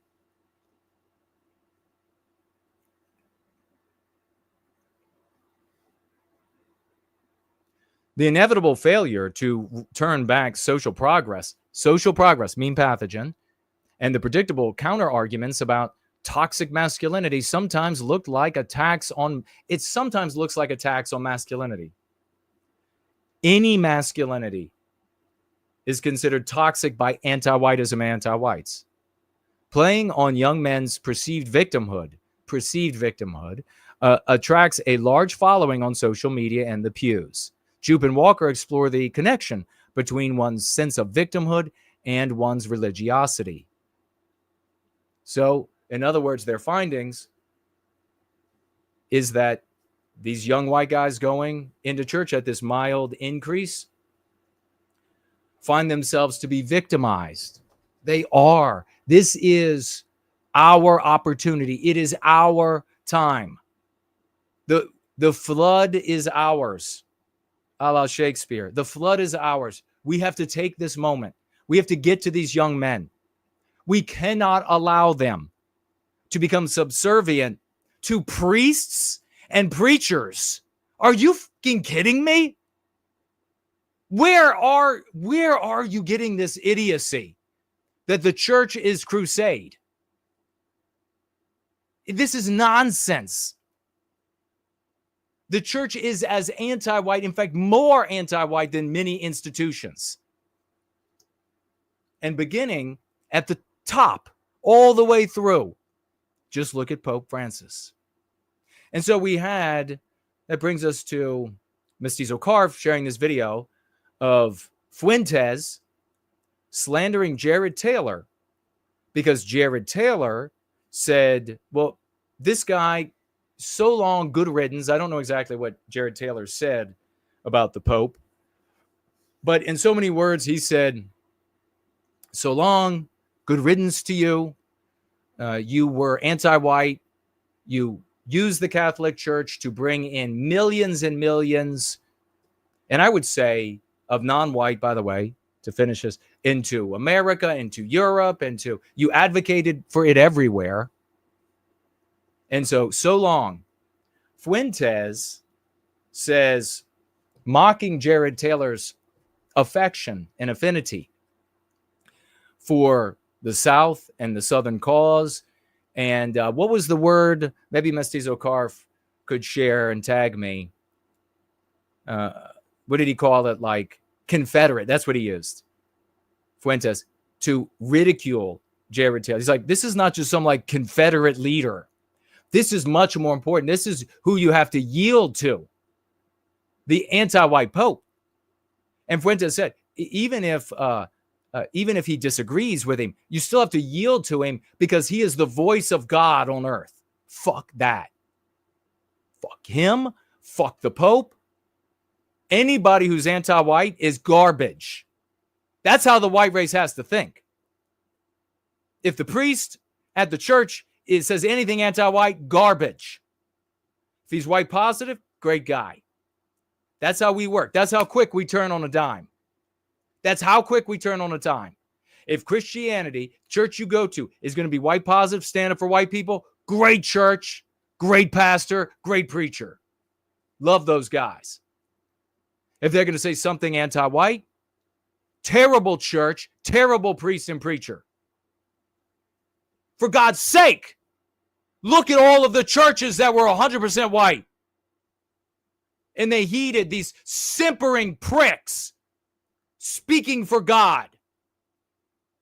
That was the thing that disgusted me most about anti-whiteism and Christianity. Was I got anti-whiteism in school. I got anti-whiteism in the media. And they always told me, by way of the arguments and positions of human beings, that anti-whiteism was the truth, the light, and the way to be and go. The only moral thing or ethical thing to do. When I got to the church, they told me God said that. To me, that's 100 times worse. My Creator did not create me to submit. He created me to fight. He created me to live, to stand as a man. I kneel for no man. When God himself stands before me, then I will kneel. I don't care what your hat looks like. I don't care how much incense you burn. Fuck you. I'm not kneeling for shit.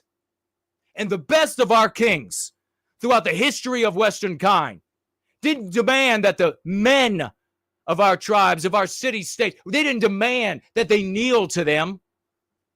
They demanded that they stand shoulder to shoulder with them. Time to take our lessons from the best of our actual rulers. Some simpering soft-ass prick standing up at the front of some room. God wants you to do this. God wants you to do that. We are gathered here today to join you to an holy matrimony. Fuck you.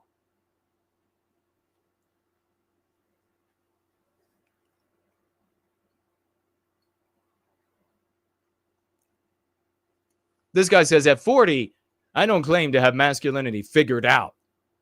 I certainly failed to live up to my values and ideals more often than I care to admit. You know, I got it figured out. This guy is obviously anti-white.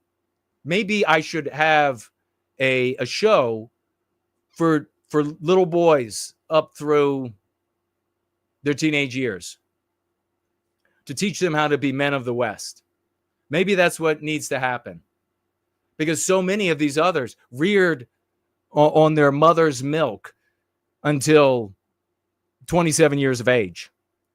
They have no idea. They're showing up in flocks for the people who will tell them, just blame everybody. There's nothing you could do. Just blame everybody else. And then if you want a woman, go to church and learn how to dominate them.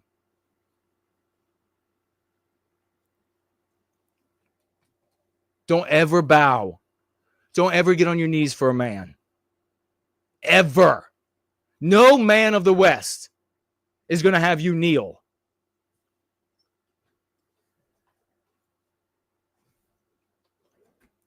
The problem was men of the West in much healthier times did kneel to the popes. They did kneel to the cardinals. They did kneel to the bishops and the preachers and etc. That's how, in big part, we got here today. What does God want me to do? You tell me. If what they're telling you doesn't comport with white well-being, there's a serpent with a forked tongue speaking out of their mouths.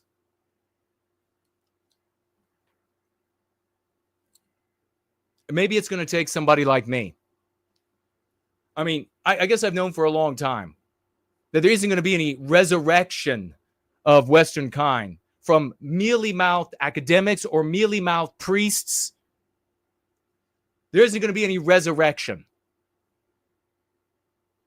This resurrection, this phoenix, is going to come from men of the West, imbued with the voice of the West, the passion that drives our veins. And those that don't want to heed those trumpets, those that don't want to stand on the necks of the serpents, whether they're in pulpits or in news media or wherever it is, they don't deserve to pass their genes along to women who won't have them anyhow. With those caveats, here are 5 ways to be a tough, strong, aggressive man. So he gives his 5 ways, and it is perfectly insidious. This guy is more than bright enough to undermine young white guys going in there. More than bright enough. He's the Erics in every denomination. More than bright enough. So back to Fuentes for a moment. He slanders Jared Taylor and his Confederate. This isn't just some Confederate leader. And then goes on to slander Sam Dixon, but he can't remember Sam Dixon's name. All he can remember from after being, by the way, not big defending my friend Jared Taylor, who has never invited me, even since I was 18, 19, started attending those conferences, and have driven success without peer, never invited me to share these views.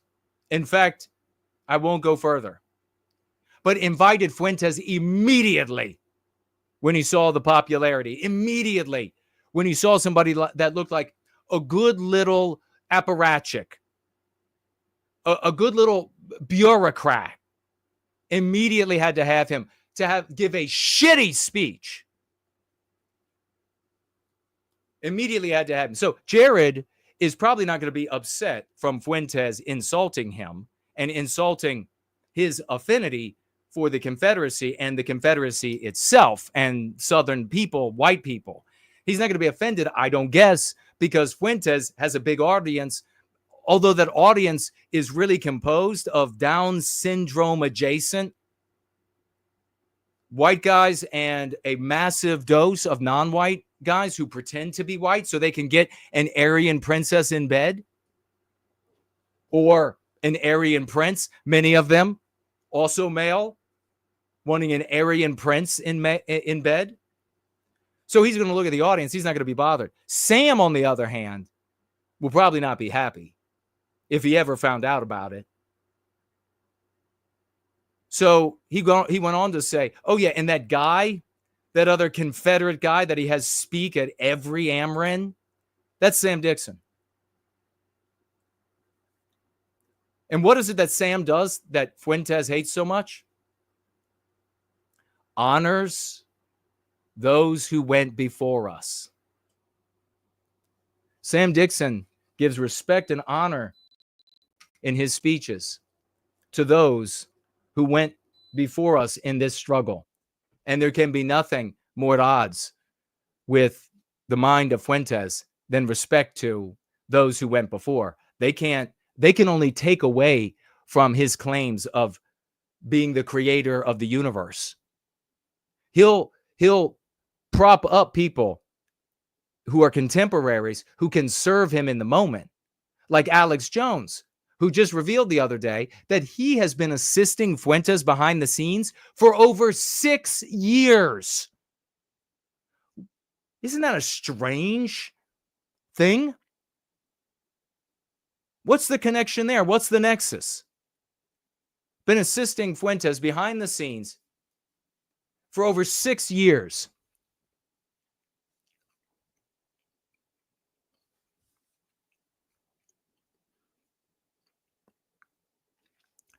Let me take a quick look at these, and I'll just say this about Fuentes leading our young white men. He can lead all of the blacks he wants into whatever outcomes of worshiping him he desires. He can lead all of the Hispanics that are feigning to be white who aren't, he wants, fine. Asians he wants, fine. No white guys. None. In fact, the only thing that should be done with Fuentes is that back of his head should be shaved. He should have a tattoo of an attractive female put on the back of his skull, and then he should be put in prison. This is what Eric had to say.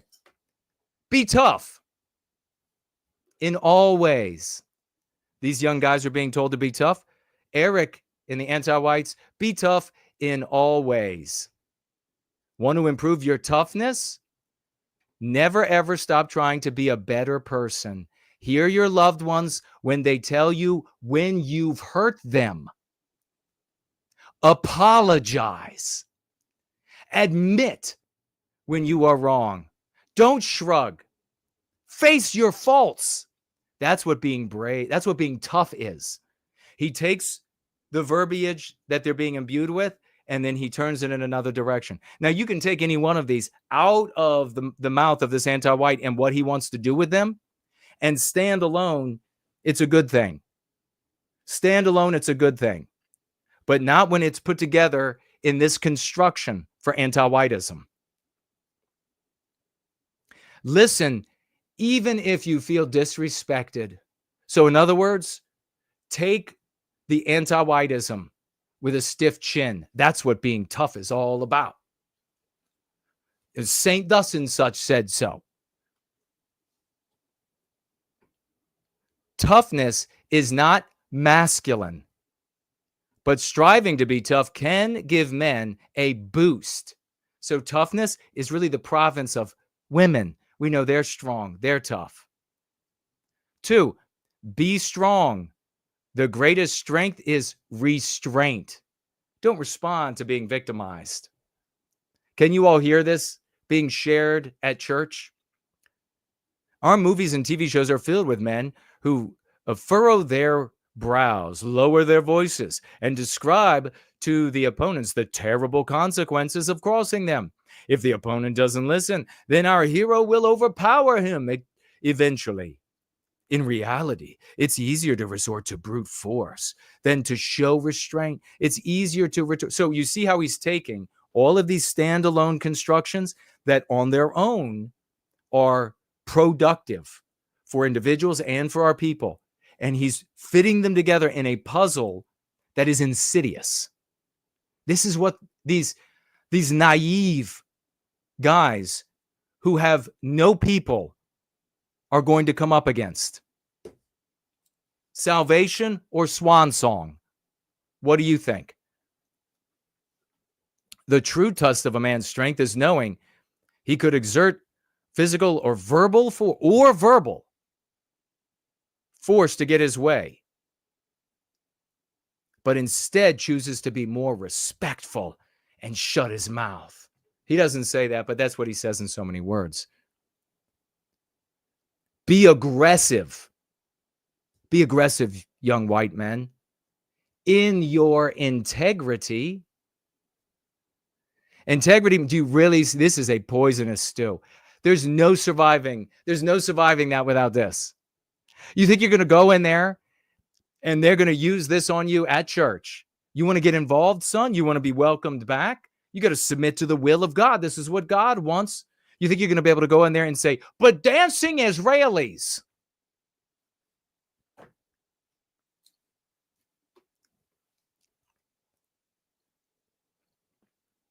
Integrity means doing the right thing when no one's watching or when there isn't an obvious reward. Totally true. Pace and then lead. And then, of course, say you could get your way with adultery. Say you could get your way with your wife, but being aggressive is aggressive in your integrity and allowing her. You see how this works? Be brave in your confidence and your humility. So be brave, young men, be brave in your confidence and humility. Your humility. Your humility. I know most of you, and there are some here that can get every aspect of this. Most of you not going to be able to get it. But when you embrace white positivity, the lexical, dialectical power of the Go Free dialogic, you're focused on us.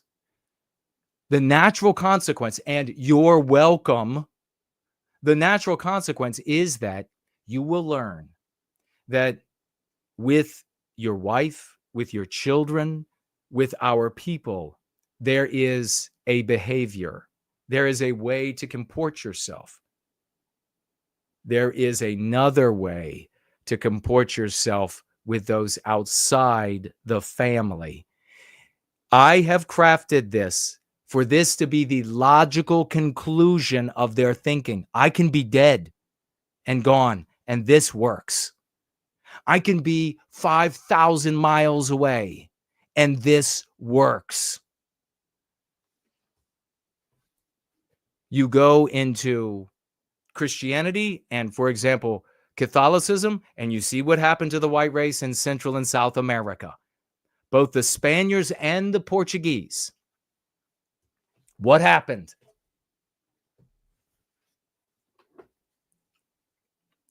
Same behavior for everyone. Same value to everyone. And then you'll have these Band-Aid nurses come along and try to fix things over the root of the problem with a Band-Aid and say, well, maybe it should be this way, or maybe we should have a little bit of a different, and maybe, but God tells me to care about my family, whatever. Above all else, love. Again, all of these standalone are perfect, beautiful, and true. And this is where we are. Return to the church, salvation, or swan song. Salvation, if those who return use the Go Free program, get rid of the entire leadership and advocate for Westernkind and Christianity as we have practiced it in the past. Then you can have your crusade footing with shields up against the world that wants to victimize us. You go back to the church and you submit yourself to the people who come out of seminary school. Swan song. When we come back, we will get to this because it's very important in just a little bit, along with your comments, your questions. Maybe you disagree, maybe you don't disagree, but you're going to come back very shortly, right after, well, who is this? Maybe this is a little ForNull for everybody.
drowning in the argument, the anti-white says. What exactly is anti-white?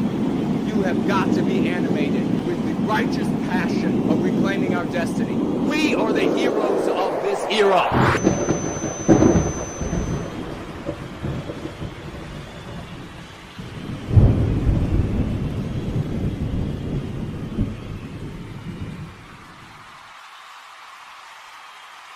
Let's roll. You hear the sound, or you should hear the sound of the audience cheering. It's time for some quick celebrations of the hard work that we do in service to white well-being. I want to begin by thanking the great Franklinator for the hard work that he invests, bringing to me a bunch of the victories each and every week, which is only a fraction of the total victories we have in the week. And what are the victories? Spreading the concepts that liberate our people. You don't understand how? Stick around, and you soon will. Big thank you to Franklin. Let's get some raucous emojis, quadruple 07s, and some love. We also want to thank Franklin, the Ivan, Biospirit of the West, leader of the OT. We are Westernkind, and for white well-being, for swashing on the Don Jr. stream. And thank you for that. I appreciate it. For swashing on the Don Jr. stream, because that is the number one son, the quickest way to get to Donald Trump, and we have already done it before. We will do it again by way of this method, and we've got receipts, and we showed those victories. The great OT leader, Biospirit of the West, wants us to celebrate our newest OT members. So everybody, quadruple 07s, let them know that you love them. Let them know, as the sun has set here in the once great state of Virginia, across from Mordor on the Potomac, that you love them. You want to see them do glorious things in service to white well-being. Their names of the new OT members are Corey, Cardia Nebula, Antiwhiteism in Literature, and Julia. Let's stand up. Let's get some raucous emojis. Let's show them some love, ladies and gentlemen. Quadruple 07s, 007s. Let them know that we are here for them. There's also, I just want to mention also the celebrations that take place over on the White Wellbeing Outreach Team chat on Telegram. If you'd like to become a participant there, you can look into the description below and find out how to do that. But over there, there's a victories section, victories room, and we celebrate victories such as for white well-being's father using anti-white narrative. So many victories we have in our personal lives and our circles of influence everywhere we go. These are the kind of things that we need to be sharing and celebrating as we achieve them in our lives, because that indeed is where the victory is, the recapture of our destiny. Let me pull up our victories so I can show you all. And once again, we begin with Friedrich Nietzsche. Thus spoke Zarathustra. Those who were seen dancing were thought to be insane by those who could not hear the music. So true for us in this community. We see the truth. We know the way. And that's why we are celebrating today.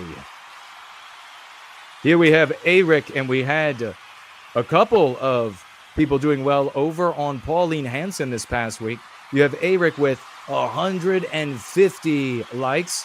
He says, who else is sick of being welcomed to a country that wouldn't exist without us?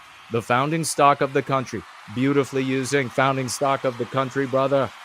He also says 232 likes. Who else is sick of this anti-whiteism we experience on a daily basis? Brilliantly written. And this is Pauline Hanson's audience, ordinary brothers and sisters of ours in the once great country of Australia. And then we have here at the bottom, we are Westernkind, who writes no more white guilt, with 450 likes from Pauline Hanson's audience. This is how we change the world, ladies and gentlemen. Give it up for those heroes. The great Anglo-Saxon NWG here on I Am, Yes, You Are No. He says here with over 2,000 likes, views, likes, and retweets and comments. Anti-white non-whites, driven by a toxic blend of jealousy and envy, seek to erase every white person. targeting the unique biosphere that shaped the West, a civilization that they eagerly inhabit but fail to sustain. Our biosphere, the creative force behind the West push-button society, is what they covet, mistakenly believing that they can simply seize and operate it. That push-button society, these are brilliant use of the lexicon and the dialectics, the arguments that we wield here that make for us victors in our conversations with our brothers and sisters. This delusion threatens not just us, but all races. As a supermajority white West rooted in our biosphere ensures the stability and prosperity that benefits everyone. Their relentless campaign will stop at nothing less than our complete erasure, imperiling the very foundation they exploit. Talk about the golden goose, killing the golden goose. Brilliantly written by the great Anglo-Saxon UNWG. Keep a celebration going for him. He's got another right here. 6,000 views, likes, retweets, and comments. He writes here brilliantly, the controversy surrounding the assertion that white people deserve their own space stems from an anti-white social morality that has been permitted to take root, uniquely framing white self-preservation as inherently immoral. No other race has faced such a stigma for advocating their own existence and cultural continuity. Brilliantly written. This anti-whiteism undermines the natural instinct for group survival, making it critical to champion white well-being now. By doing so, we secure a future where our biosphere, our collective identity and vitality can thrive without apology or constraint. This is also a Mayim, yes, you are no. Make sure he feels the love for this. Folks, these are the apostles. The swashers are the apostles of a new age for the West, of the Church of the West. Just know that. Here we have the great Dandy Westman wanted to share this. Personal victory for him over on his Facebook page.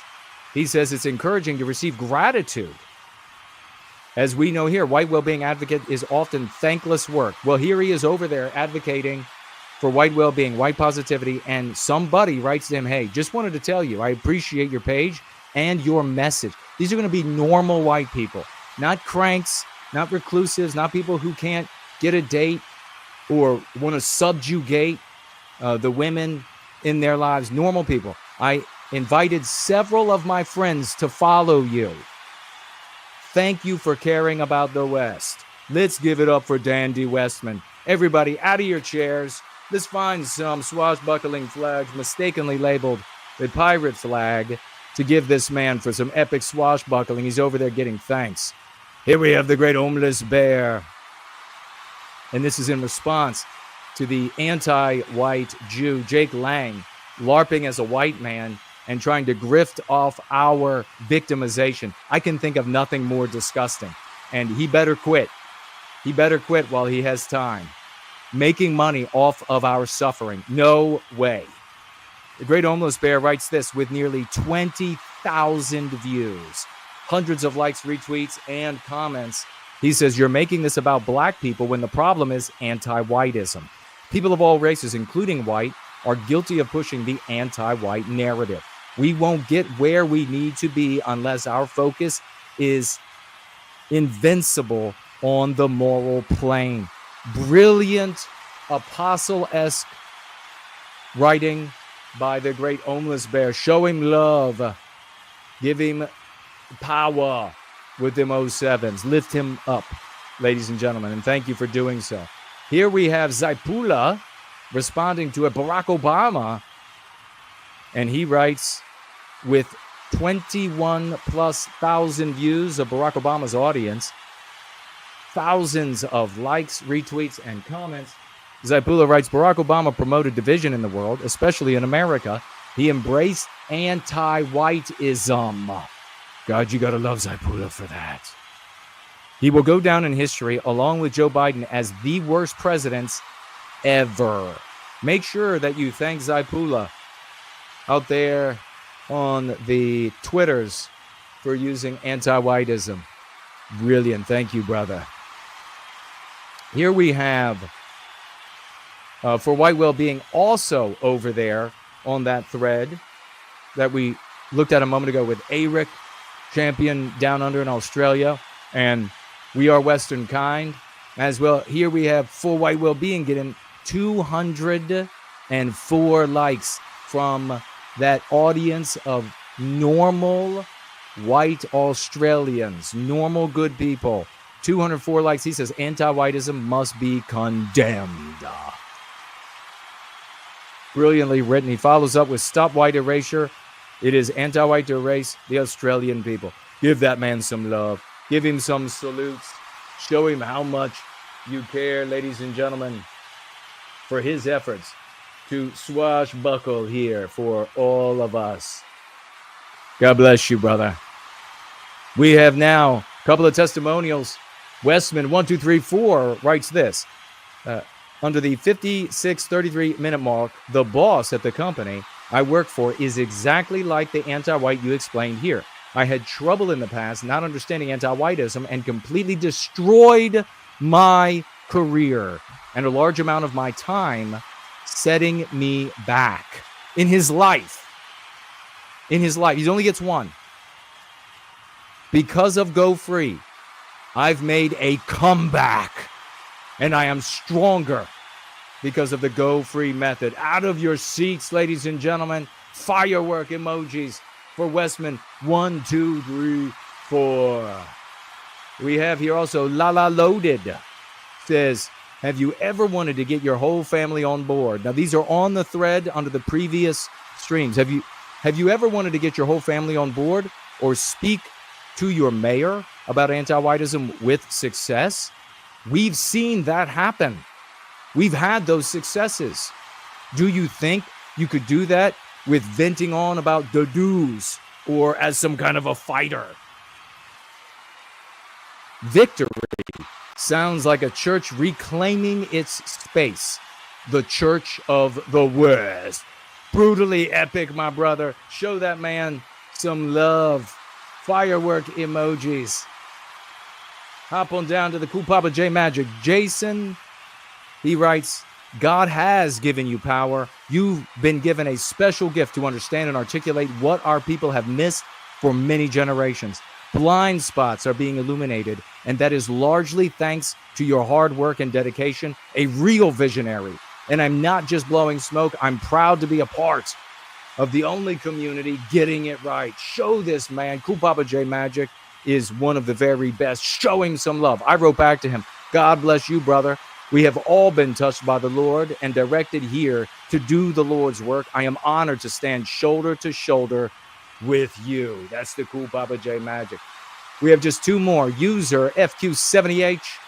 I don't know if you'll read this, Jason, but I want to tell you and all who will read this man is a hero. I have fallen away from viewing, but I have read and been implementing Go Free.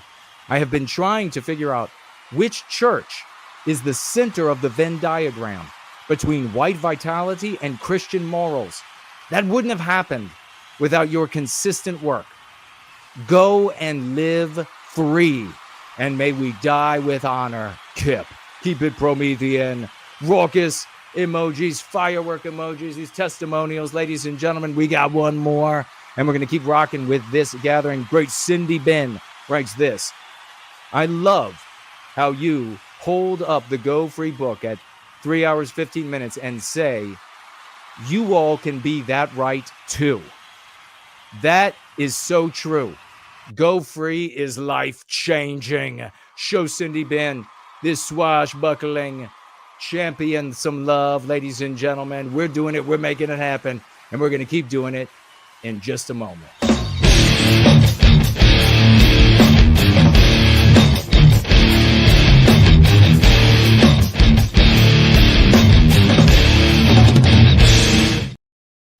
Let's get right to the financial gifts, beginning with Anonymous. Celebrate Anonymous, ladies and gentlemen, because this week he is financially gifting us $75. On your feet for the great Anonymous. He knows who he is. He knows what he deserves. He deserves your love. Anonymous gifting 75 white well-being dollars today on this day, the 27th of April. Let's give it up for the great Corey, hero extraordinaire. He writes, everything comes second to our people's well-being.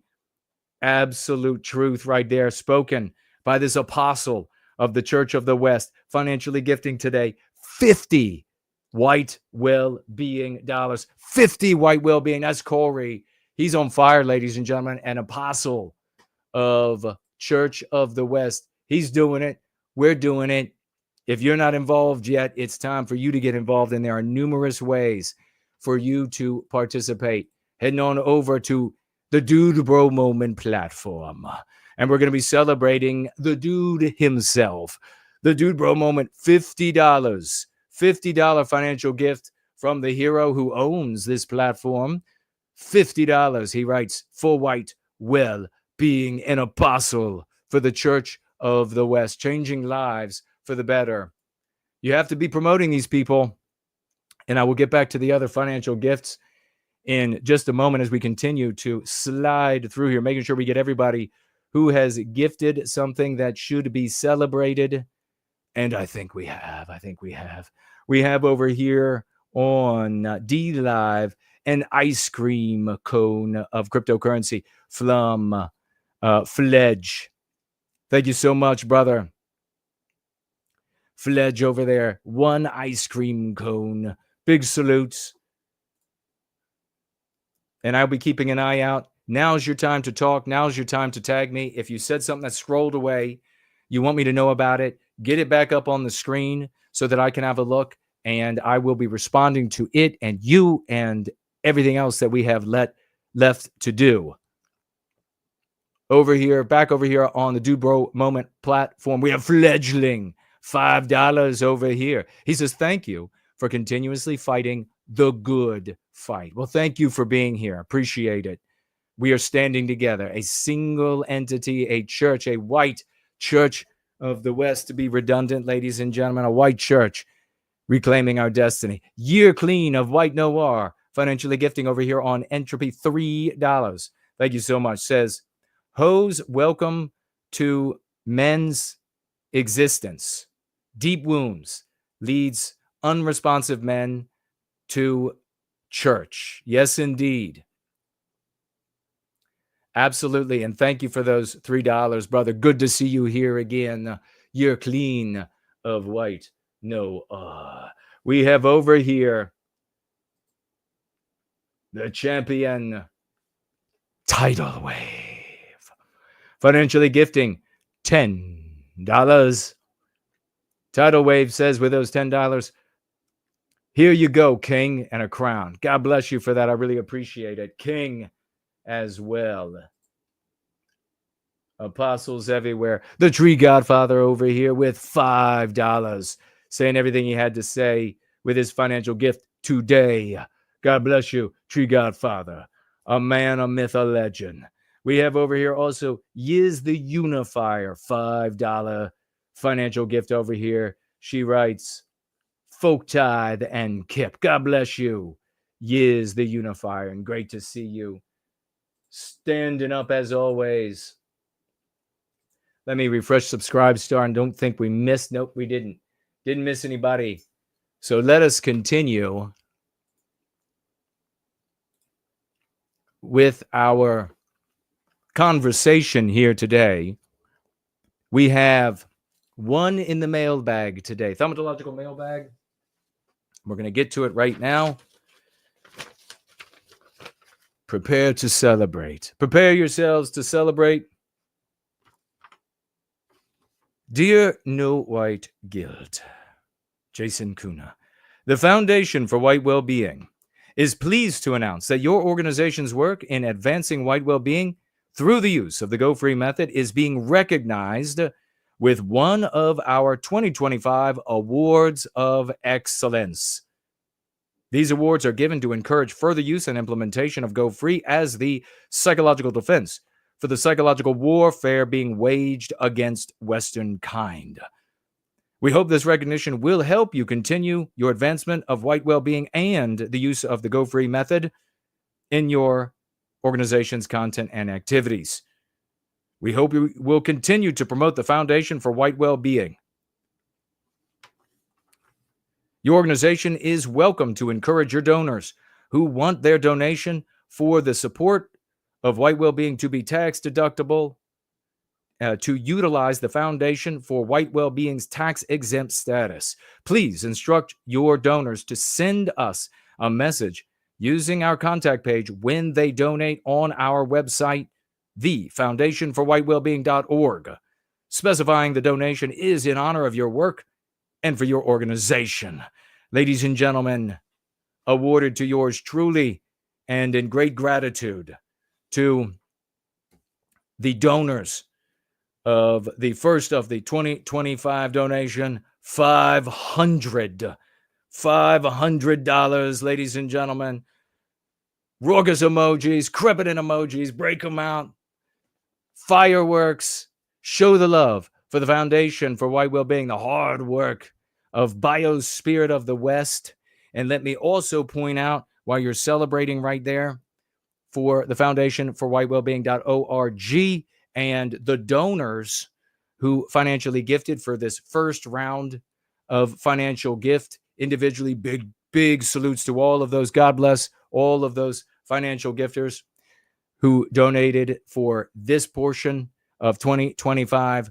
100 specific of those $500 is earmarked by the one and only ForNull. $100 earmarked specifically to pay for Go Free.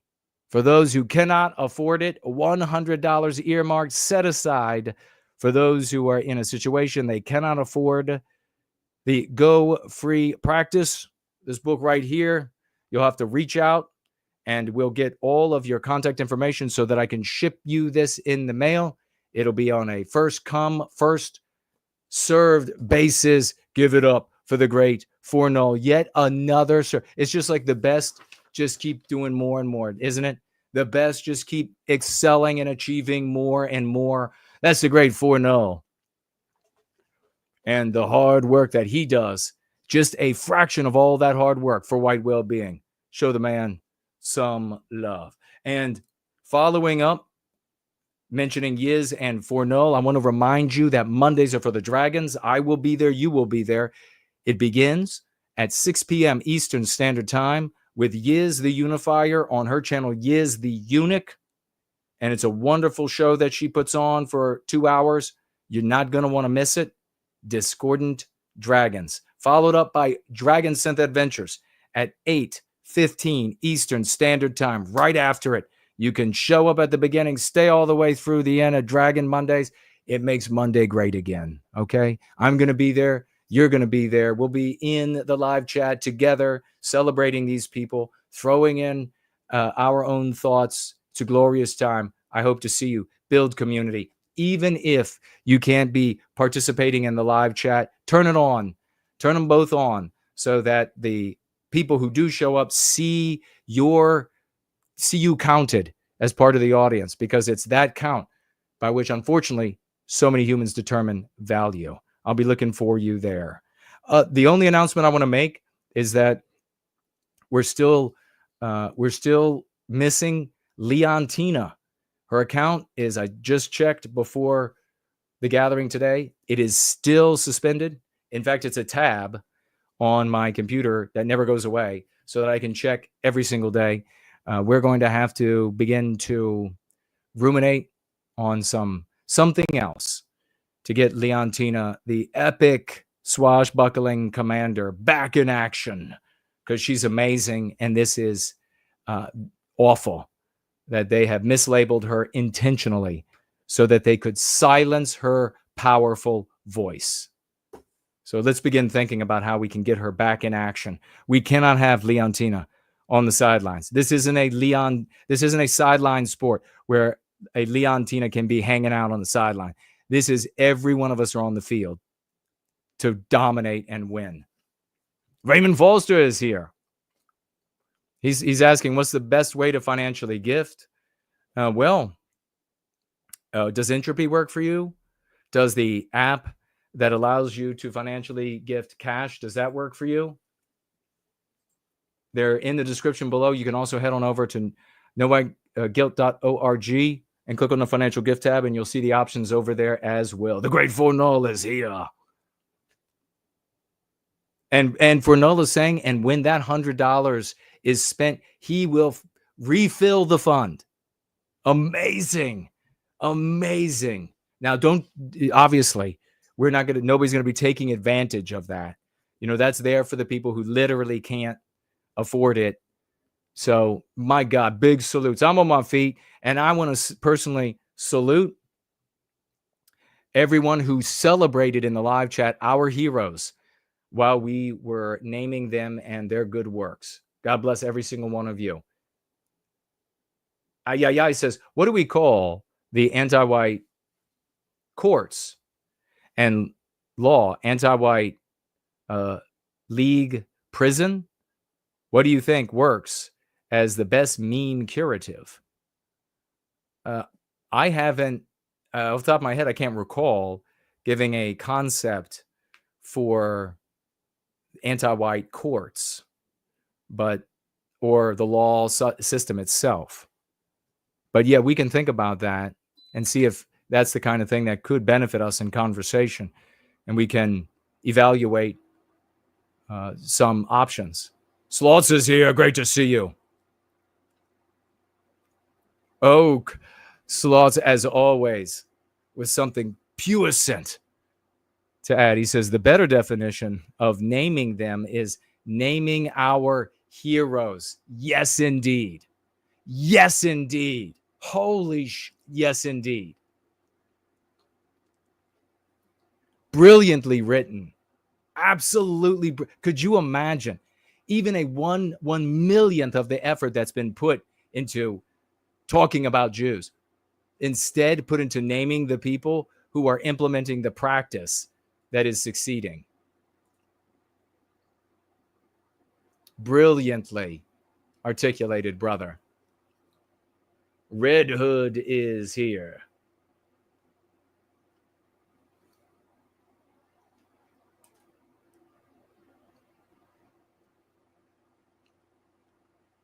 First Class says, you're blind.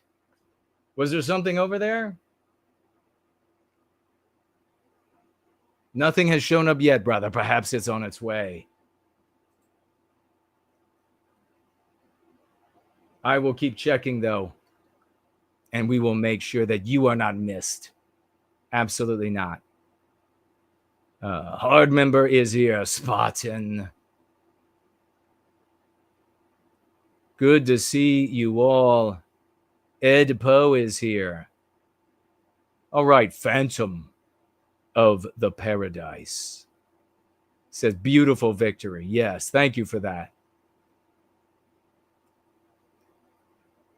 Westman Positivity is here.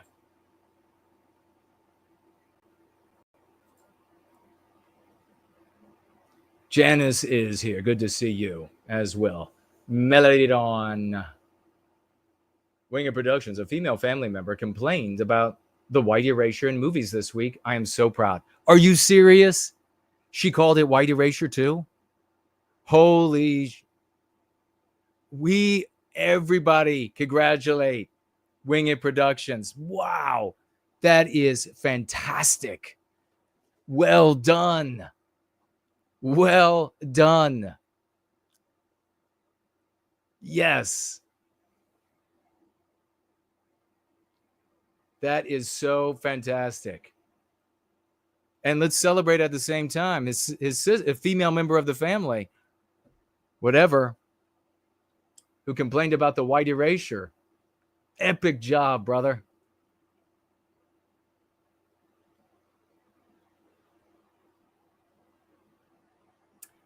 Westman Positivity says, check your thread on the stream.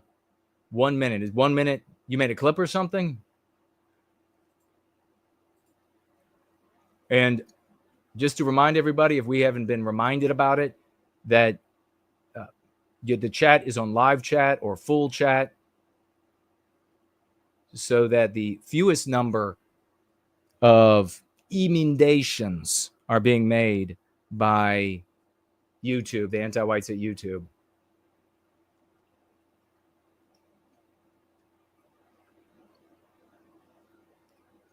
Oh, so he clipped. Okay, you clipped earlier in the thread over here on.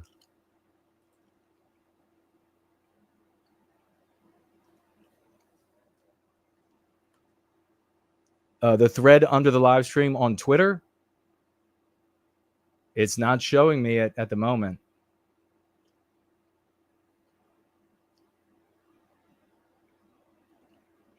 I'll look back.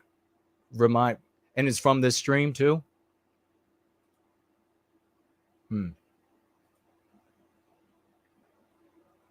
All right. We had Dallas jumping in to let me know the audio was better early on. Thank you for the feedback. Kitty says the Gen 2 males may as well chug soybean oil than joining the enemy's stronghold. Soybean oil costs less, than a tithe. It would cost a lot less than a tithe. You're right.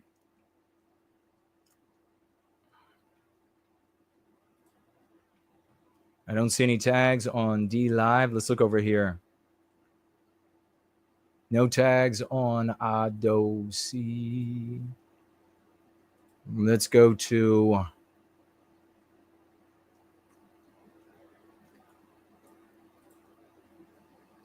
Twitter live chat. Hoyt McCoy is here. The church promotes miscegenation and wouldn't help a white man once he realized that race mixing was harmful. They would probably say he is stuck. He's stuck with a non-white, even if they have no children. So the church doesn't help prevent direct white erasure, nor would provide a means to positively change the situation. Well, yeah, you're right. That's right.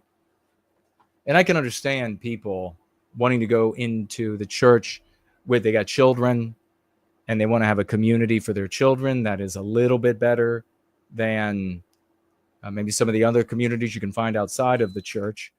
But I admonish whites to really be careful about whatever church they choose and to be ready to move to another church. Drop out of, you don't owe them anything. It's not like they are God and you have to suffer anti-whiteism there.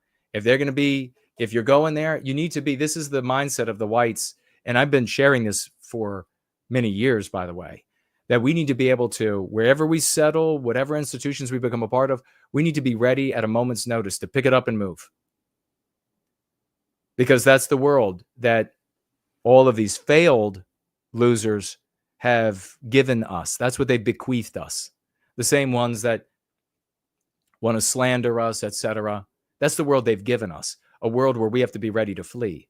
White people want to build.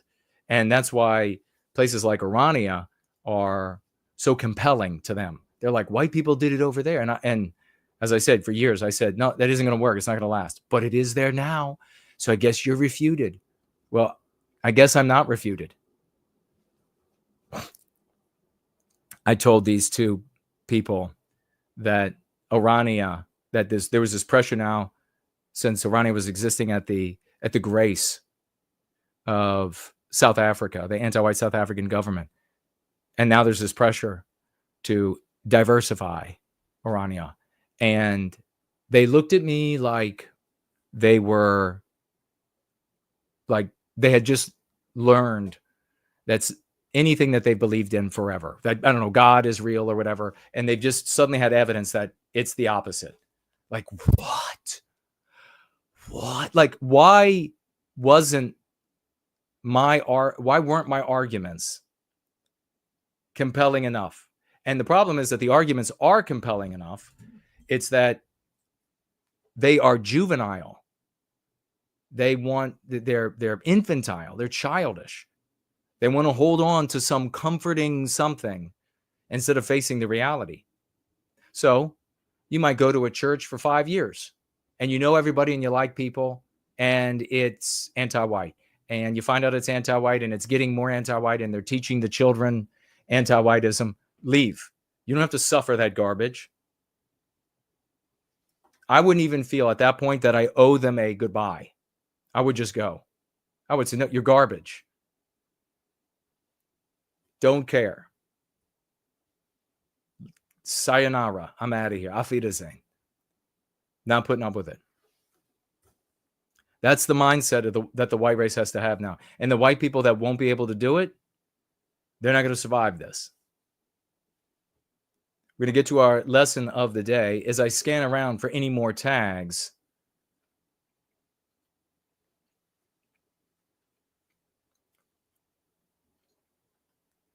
Looking through on, I don't see any more tags over here on X Live chat.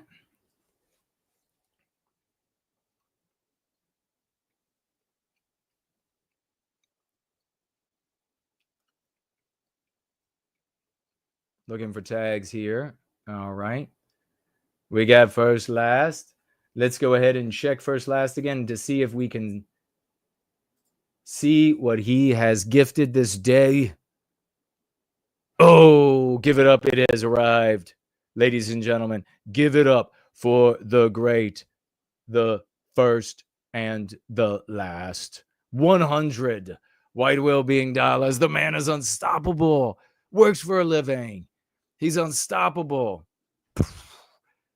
Get that man some crepitant emojis, some music notes, maybe some fireworks with music notes. Thank you so much. $100 here today from first and last. 100 white well-being dollars. And he says, with those dollars, my honor to help you. It is my honor to serve with you in white well-being, brother. Side by side, shoulder to shoulder. God bless you. Big salutes to this champion. Big salutes. All right. Let's keep it going. I'm going to show you now my tweet, because I want to see if you all can figure out the bigger issue here. Here I was tweeting about anti-white non-whites, and in particular, blacks who are anti-white. Of course, nowhere close to all of them are anti-white. But here you have one that is violently anti-white. And I said, we can never do enough with these people. And here's his audio. The way black people achieve true liberation, that's by taking it in blood. There has to be blood all over the floor. There has to be bodies on the floor. There has to be people screaming and crying. That is the reality. And this is what history shows me. No amount of begging, no amount of complaining, no amount of protesting, nada. How's the audio? Is it working? It's going to get you your liberation until you take it with blood. You see? So this is why I sit back and I don't play along with any of these black people talking about it's a spiritual war, this, that, because when those cops are going into our neighborhoods and shooting our babies, that's a physical thing. You see, y'all so worried about the spiritual world, and all, but you're not worrying about the world that's right in your face. When we're getting thrown in prison, that's a physical thing, right? Address the physical. You see? This is why I say don't hit my phone until y'all ready to do what y'all know we got to do. When y'all ready to go outside and hunt them white boys, hunt them cops, go to that white boy's neighborhood and fuck his shit up. When y'all ready to do what y'all know we got to do, hit me. But until then, I'm not playing around with y'all because it's all of these excuses for why we don't want to do it. Why? Many of us are scared. You know what I mean? Many of us are complacent in our oppression. You know, many of us don't want to burn the relationships we have with white people, all of these things. So I'm going to sit back and do my thing. When y'all ready to go outside and take blood, hit me anytime. But you see, a lot of us are not ready to do that. But I'm trying to tell y'all, there is no freedom. There is no liberation for our people until there's blood on that floor, on that battlefield. And that's the truth we don't want to admit. All right. So the point that I made in the tweet was not for not the caliber of something for the enlightened, the elect, which is us, but is for like the run of the mill who are going to see that and they're going to think, oh, we can't do, there's never enough that we could do for these people. That's true. And the point although I'm not going to belabor it, should be articulated, that we suffer with the lion's share of taxation to benefit the lives, specifically of blacks, in this case that we're talking about, but everyone, white females, we bear the lion's share, at least according to the reportage that I've read. You can check it out for yourself. We suffer throughout the totality of our lives, having to be diffident to these people, having to concern ourselves with their concerns, having to concern ourselves with their feelings, having to sit down so that they can stand up, whether warranted or not, having to accept that we're not going to get the job that we worked for and we paid our dues for and we excelled at, and we are the one who deserves the job because we have to pay some imaginary debt for some real debt, I guess, for an imaginary event at some point in the past, or real or partially real event in the past that is paid to somebody who didn't suffer the hardship or whatever it was in the present. We have to sit down and shut up. We have to take the endless indignity of having to sit down and shut up, of having to be second-class citizens, of having these people on entertainment, all entertainment. They are everywhere. Black male population, about 6% of the United States. If you subtract whatever the percentage is that are too old, too young, in jail, going in jail, or coming out of jail, you have even a smaller percentage. And they're on every single channel, almost every single commercial, every single movie. They are in every genre in music. They're pushed everywhere in every genre, even country music, even bluegrass music, even things that forever they mocked and ridiculed and condemned as square and weird and pathetic. Now they're championed and showcased in all of our sports, even moto sports, even NASCAR. They have set-asides from the revenue that they make from the purchase of the concessions there, the purchase of the tickets, the businesses that run their advertisements across all of these, the actual drivers and the motorbikes or the cars and whatever it is, all the way down to like the regattas and those events there, all subsidizing and showcasing black males. It is an incessant from our birth to our death, this showcasing and this highlighting and celebrating black males and black females as well. But principally, in what we're talking about here, so much and so often and endlessly, black males. And during that celebration, we have to accept a second or third tier status as inferior to them in every single way, inferior to them athletically, inferior to them intellectually, inferior. We have to close our mouths and be silent when they're going to tell their truth about what happened in the world, about what happened in an event, about what happened with a stabbing in the heart, about what happened in ancient Egypt, about what happened in Rome and who those people actually were, about who the actual Swedes were. There's a new TV show that's coming out in Sweden about the original Swedes, and they're black in this show. One indignity after another. You have to turn their women, white women in droves. These black athletes, black performers, all over the place are bedding down. It's never enough. So I said I wasn't going to belabor it, and I didn't. I could go on for a long time talking about all of the ways and whereofs. It's never enough. It will never be enough. It is a function of anti-whiteism. There's no gratitude because it's a storyline. Do you remember I take you back to that in Crucible to my 8th grade year, 13 years of age, 12 or 13, where I told my peers sitting at the table, what we're being taught is a storyline. We are the bad guys now. The white kids here before us were the bad guys then. The white kids after us will be the bad guys after us. And to this day, that school still stands, and the white kids in that building are still the bad guys. It will always be the case until you destroy the anti-white narrative. And we know exactly how to do it, and we are doing it. So it's never going to be enough. But what is the deeper picture here? This guy is an advocate for Black Lives Matter. BLM activist. And what do? Their phones ring and they're told to go out and march, to hold signs, to scream, and as he says here with his own words, to riot and to loot and to destroy. It's a pretty busy thing. I don't know what they're paying him for this sort of thing. They do get paid, though. You know, on the anti-whites on the left, they are always being paid to be advocates for their cause. Well, let me refrain. Almost always. I'm not at every case. Having said that, how busy it is to be an advocate, an anti-white advocate, let's listen again and see if you don't hear something that, as much as you despise this piece of garbage, this human waste, see if he doesn't sound like somebody you know. The way black people achieve true liberation, that's by taking it in blood. There has to be blood all over the floor. There has to be bodies on the floor. There has to be people screaming and crying. That is the reality. And this is what history shows me. No amount of begging, no amount of complaining, no amount of protesting, nada is going to get you your liberation until you take it with blood. You see? So this is why I sit back and...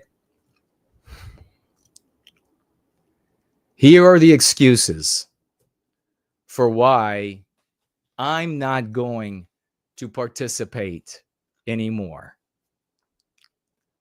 Until you're ready to get violent, to take back, to now fit in anything else, to craven out in the hills, to beg for secession, until you're ready to submit yourself to the current anti-white church of any denomination, until you're ready to fill in the blank, I'm going to, his exact words, sit back.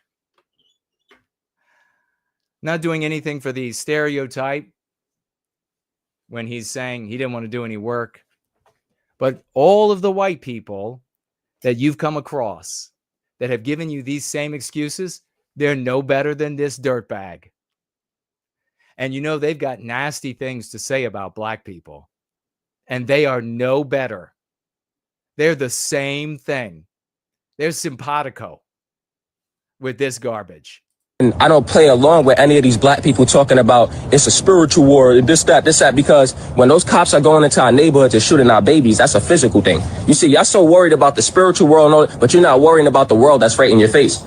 Well, imagine for a moment the complete control exercised by the narrative that a human being lives in, that they can have endless victories, nothing but his whole life of victories over the white race by way of anti-whiteism, marching in the streets and holding the moral high ground because there isn't a ideology up until go free to contend, a practice to contend, psychological defense to contend, winning in every conversation, his entire life, the white race being depleted, white erased, effaced, getting down on one knee, yielding the moral high ground because the psychological warfare that is anti-whiteism has given them that moral high ground. And the narrative is still so complete, he sees nothing but failure. We were talking about perspectives. That's another key for understanding the anti-white narrative, what it is, how it operates, how it manipulates the human animal. You could not have more contradictory evidence. And yet that's the position he holds. This is the power of the narrative that you submit to live in. And until Go Free, you didn't have another narrative. You didn't have a psychological defense for the psychological warfare waged on us that's called anti-whiteism. But you do now. You can choose to live out of that narrative. And you do so by way of the concepts and the arguments. And then you can defeat POSs like this. When we're getting thrown in prison, that's a physical thing, right? Address the physical. You see, this is why I say don't hit my phone until y'all ready to do what y'all know we got to do. When y'all ready to go outside and hunt them white boys, hunt them cops, go to that white boy's neighborhood and fuck his shit up, when y'all ready to do what y'all know we gotta do, hit me. But until then, I'm not playing around with y'all because it's all of these excuses for why we don't want to do it. Why? Many of us are scared. You know what I mean? Many of us are complacent in our oppression. You know, many of us don't Complacent in our oppression. want to burn the relationships we have with white people, all of these things. So I'm going to sit back and do my thing. When y'all ready to go outside and take blood, hit me anytime. But you see, a lot of us are not ready to do that. But I'm trying to tell y'all, they're not going to be ready to do that. So he's just malingering. Like so many white people who would condemn him in the most vulgar anti-black terms. They're really just white. We got the Go Free lesson of the day. And you know what? Before I drop that from the screen, it reminds me that in Mestizo Carp's video of Fuentes attacking Jared Taylor and Sam Dixon, even though he couldn't remember his name, that Fuentes also just defended Kanye West. Kanye West, again, has admitted to the most debased behavior. He said that he was fornicating at 13 years of age with a 6-year-old cousin. So incest, homosexuality. And Fuentes came out and defended this in a clip that I saw where he said, he's a real person. And so many people today are fake.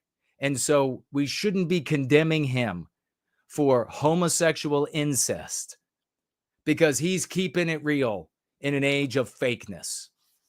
The good Catholic, by the way.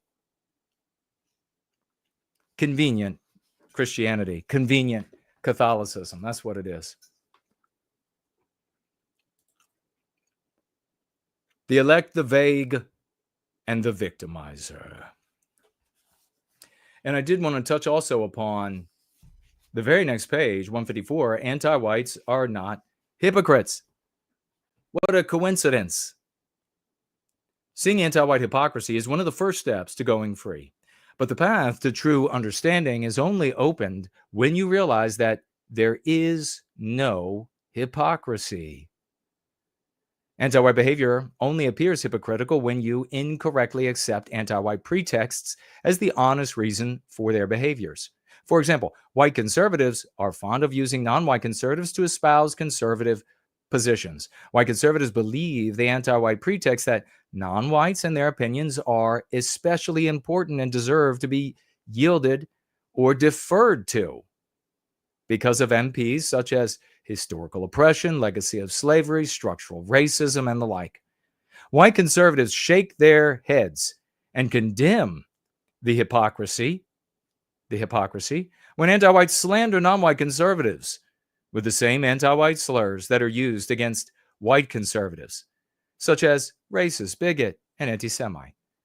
The reality is that the anti-whites are not being hypocritical because the pretext that non-whites and their opinions are important and deserve to be yielded or deferred to only applies when that pretext can be used to inflict harm on Westernkind and Western civilization. There's much more in here to that, but I just really wanted to touch upon it because we were talking about the conservatives, the content creators who are arguing that the anti-whites on the left are being hypocrites because they said that Donald Trump isn't above the law, but these judges are. You can see through that mess. What is the elect, the vague, and the victimizer? Let me take a look here at what you all are saying.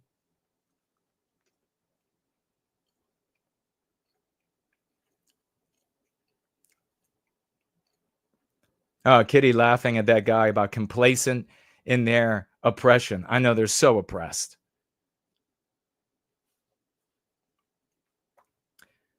Ash says there are so many content creators touching on issues and you have exceptionally deep and inviolable ideas about. You should be invited and featured on every show. What the heck? Says Ashby. Yes, I agree.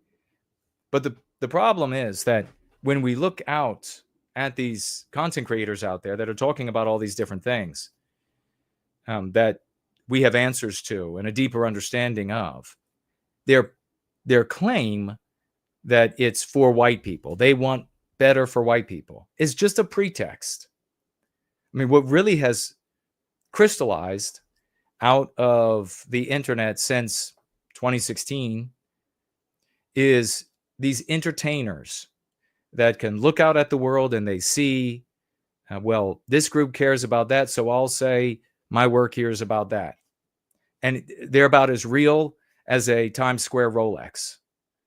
They're just giving these people this pretext up front, and then they'll also give them what is harmful. So this focusing on non-white groups, being anti-non-white, focusing on abstractions. So that's why they're not going to.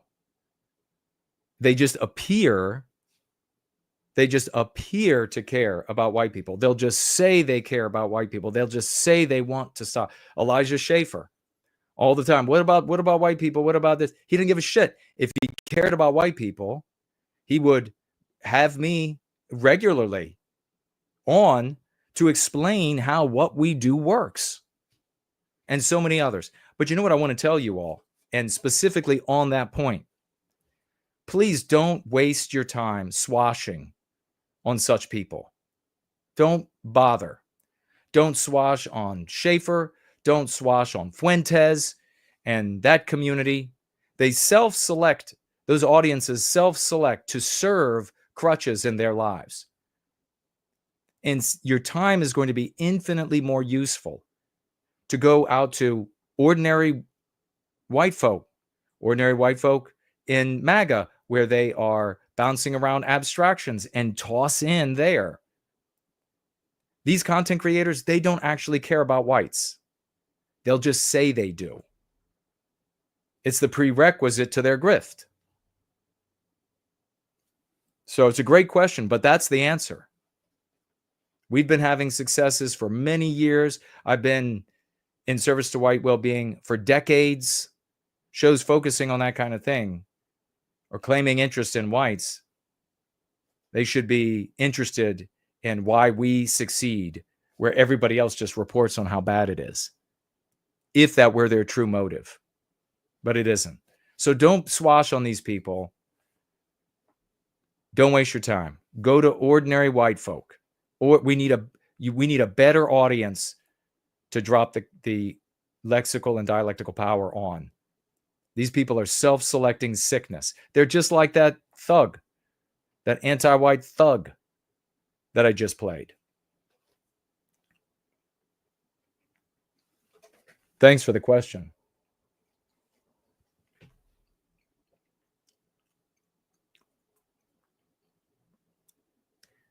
Kate says she really loved the speech about how white men should not kneel for anyone. She said that was brilliant and well-spoken. Well, thank you so much. Let's see. Kitty says it seemed like he was something events under a tent. Oh, describing events. Oh, seemed like he was describing events from, of course, Carmelo Anthony killing Austin Metcalf.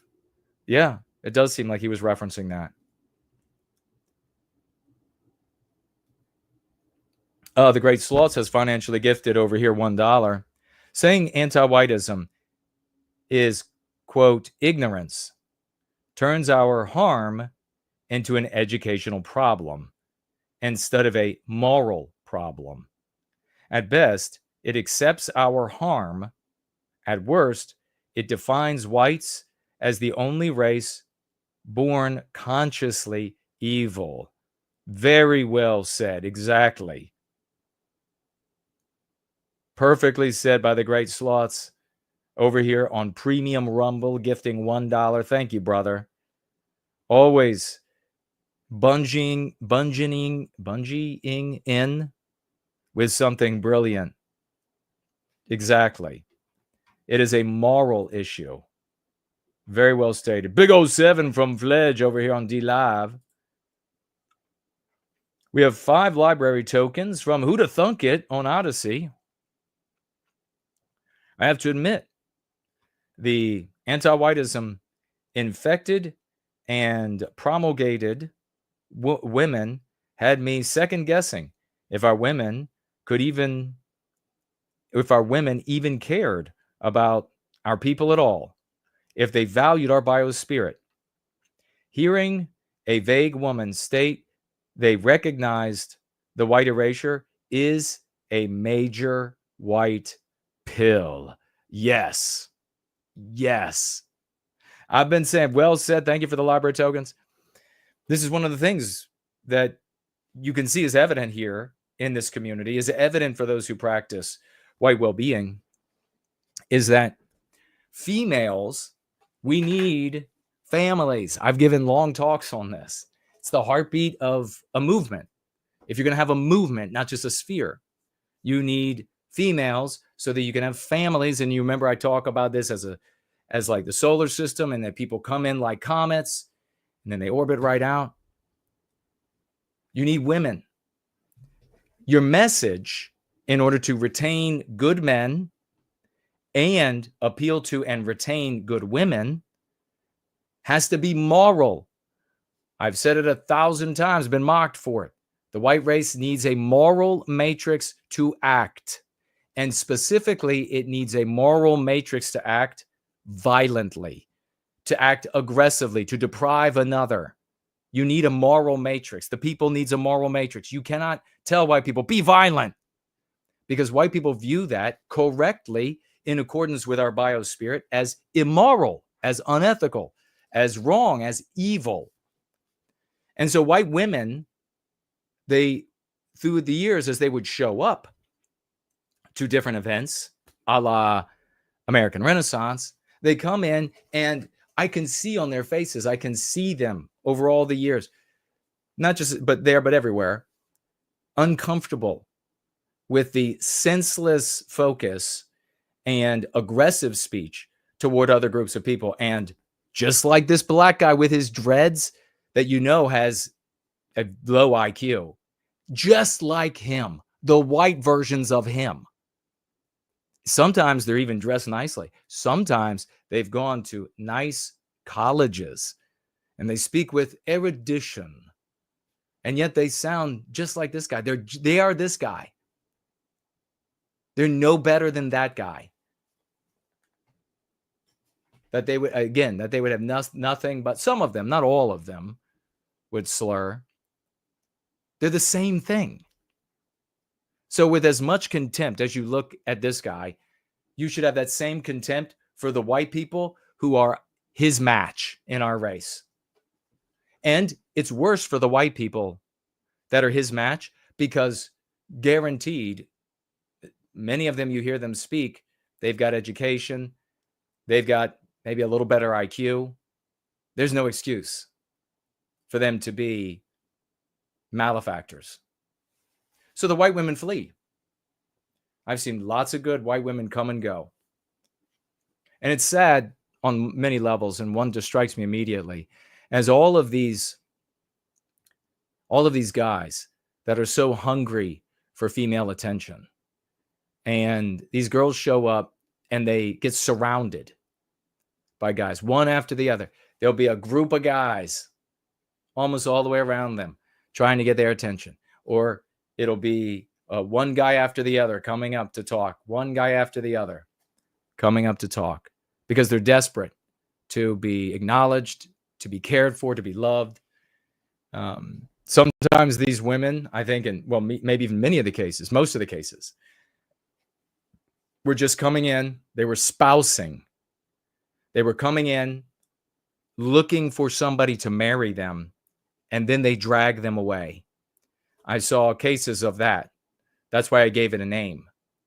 They show up, they find a guy, they think, I'll find a guy that's kind of like my dad, had a bit more like authoritative views, conservative views. I'll show up there. She's already wrecked. She's got a line of bodies behind her or whatever. She'll show up there. She'll get a guy. She'll marry. She'll get him interested in. In fact, this community, we've had females come into this community to spouse. It doesn't happen nearly as often because we're not driving them off with the immorality, the senseless aggression, the focus on non-white people as the refuse of the world. We don't do that. So in those environments, they do show up to do that. But when it's happened here, when we've been holding our gatherings and streaming since then, it was at the beginning. There were a couple times at the beginning when they didn't know quite right. They thought that this is going to be just like any other. And then they found out otherwise. In fact, one of the guys came to me early on and he's like, I think this woman is spousing. I think that's why what she's doing. And I gave him some pointers, and sure as shit, she revealed to him, we can leave all this behind. We won't have anything to do with this. We will move off to some prairie and we will just raise totally selfish as all hell. If any woman starts saying, that's what's happening, by the way. Any woman that is going to want to undermine in any way, from a little bit to a lot, what is a passion for you is not the woman for you.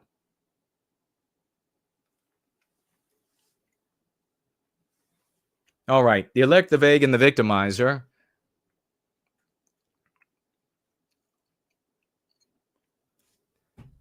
And then I will read your final comments.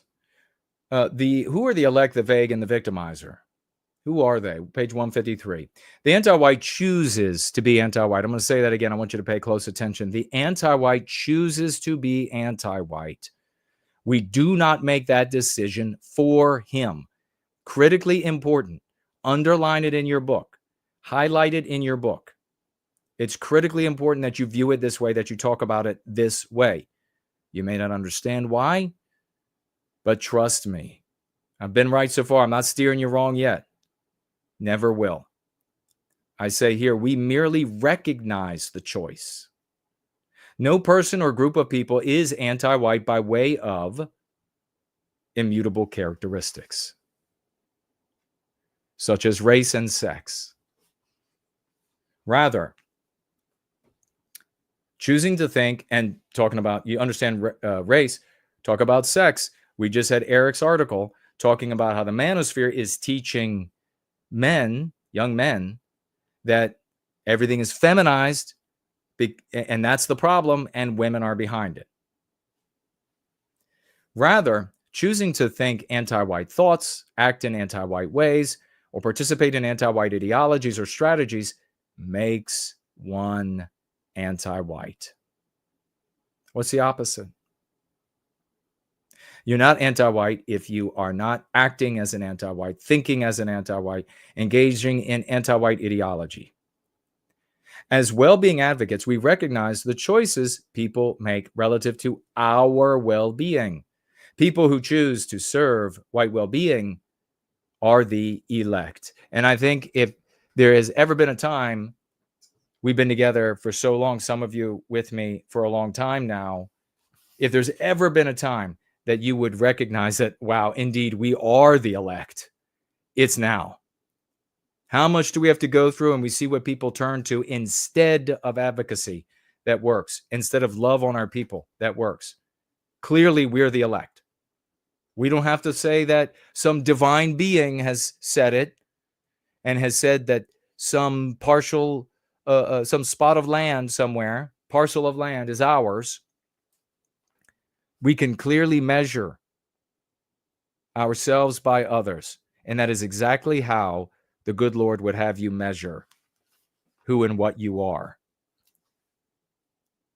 Those who choose to be anti-white are the victimizers.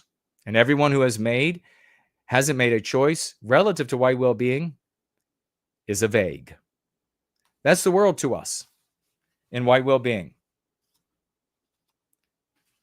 You are the elect, a white positive advocate.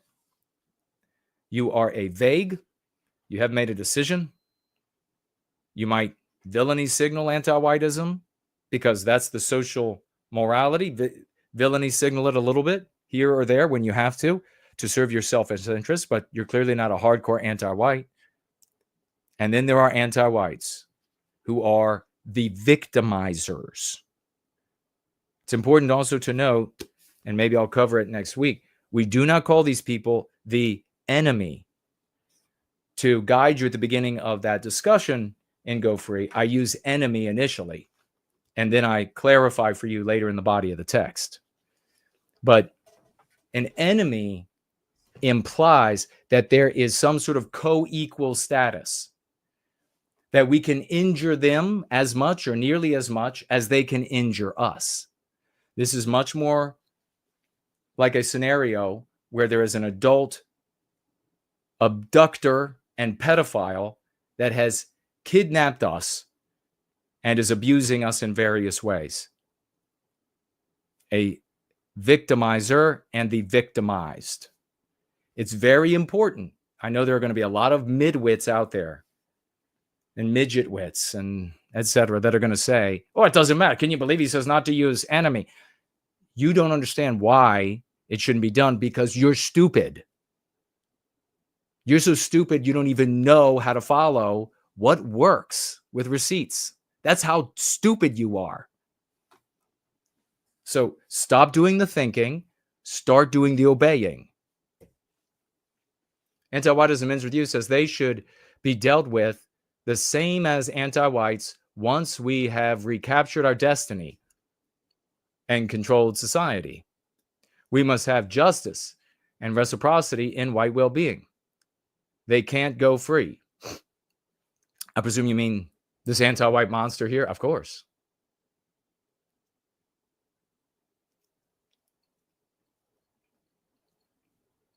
Anti-Whiteism Ends With You says he found out about Destiny, the stories that are being told about Destiny and Nikki and their supposed secret relationship. Matthew is here. Good to see you. Looking for tags. First, last tagging, crisis cravens. Yeah, a lot of these people, so one of the terms he came up, he's trying out these people that say there's going to be a crisis and everything's going to change. Anybody saying that something is going to happen, just remember David Koresh, remember Heaven's Gate, Marshall Applewhite. Remember tons of these individuals from cults. They've used this tactic of some event in the future. Nobody can know. Nobody can really. I might be able to kind of steer you.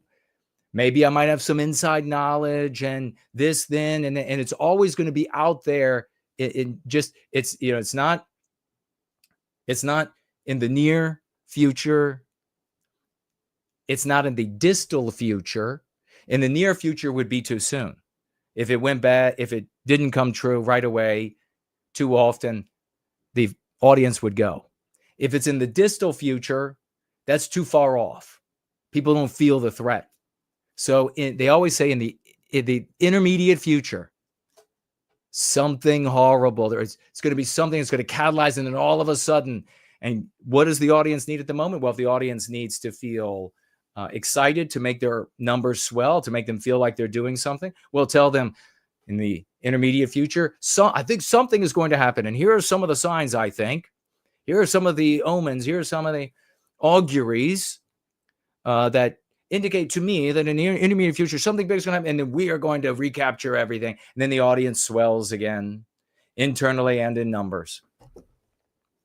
If they sense that the audience needs some fear porn, it's going to be something's going to happen, and then everything's going to crumble. Now, in all of these ways, that something's going to go good, something's going to go bad, they don't explain the details. And we've been talking about that recently, past couple gatherings. They don't go into the how do we get from that place to this place? They can't explain it. So as far as I'm concerned, they're useless. That's not how white men and white women who are supporting men discuss the recapture of our destiny. If they can't explain it to you exactly how it works as I can, and no one else can, no one else explains. No one else explains how they're going to get rid of Jews. No one else explains how and explain all the failures of doing so. No one else explains how they're going to take over the government.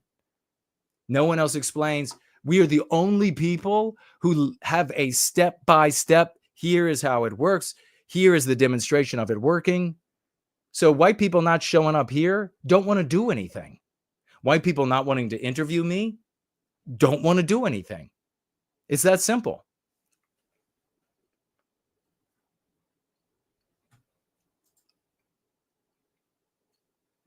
All right, we're coming up to the hard ending here. And there's Cockatoo in the live chat. Linda Hunter is here. Nexus Moon says there are now computers with living biological processors. Yeah, they took cells, I guess, from brains. Human skin cells these skin stem cells turned into neuron cells. Okay, so brain cells growing on top of electronic connection. This functions, and then I guess you added to that some more. I don't see what more there is. But yeah, they're trying to. Anti-whiteout is here. Obviously trying to outcompete each other for AI. And really, what is the AI race? It's not about well, at least first and foremost, controlling the population. This is what we've talked about so many times in the past that so few people understand. It is literally that in the lives of nations, geopolitics, you have to be constantly at war with every other country to various degrees of cold and hot, constant warfare. You have to be constantly undermining every other country relative to yourself. Because if you don't continue to be a contender on the global stage, and it's over. That's how nations work. And I know a lot of people's minds, they can't even comprehend that. I mean, we got females in government that say, why would we do this to our friends? There ain't no friends. Well, and that's another reason why, a big reason why we as white people have to recognize that we have a single biospirit. Because if we are viewing the global struggle as independent nations that don't have, in the West, that don't have a biospirit, something more important than nationhood in common, then we will continuously wage war on each other for our own existence. There is no, let's relax time. So whenever there's a new weapon or a potential weapon or a potential to operate weapons more effectively and swiftly, such as the hope for AI, it is a mad drive.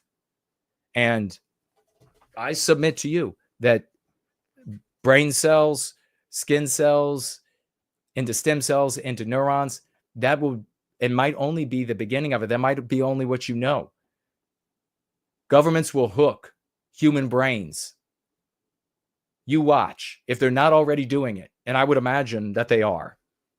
I'm not saying that they are, but because in America, for example, if you think that China will do that, then you have to do it. So another reason why otherwise sane governments and people indulged notions about remote viewing and things like this that ended up, certainly after all of the study, no substance to it. Because they learned that other countries could do this. And so therefore, perforce, you have to investigate it. They didn't investigate it and try to make it work because there was evidence or colloquial evidence or evidence from the past that it did work. That's why it was investigated. That's why they tried to create remote viewers. Everything will be used, everything conceivable. If you don't, you're done. So if we identify that we all are united on the basis of our biospirit, and we just have many countries, that will prevent us play a significant role in the internecine conflict of our countries. You're welcome. World, you're welcome. All right. We are there. We are literally at the hard stop. I will quickly, let's celebrate the great Foster from Down Under. I love it. Foster, $32 financial gift. He said, love each other and end anti-whiteism like the heroes you were born to be. Man, let's get this guy some quadruple 07s, some crowns for the Raymond Foster Down Under, making it happen in the glorious way that he does. God bless you, brother. Thank you so much for your service. Let's make this week an amazing week. Let's go out into the world and explode with beautiful white flowers the lives of those we need to capture and bring in, those who we need to seed with these powerful tools of the Go Free Dialogic. Because if we don't, it's over, ladies and gentlemen. It really is. But with you and your efforts, your advocacy, nothing is impossible. I look forward to seeing you on this field of conflict, shoulder to shoulder. Let's go free.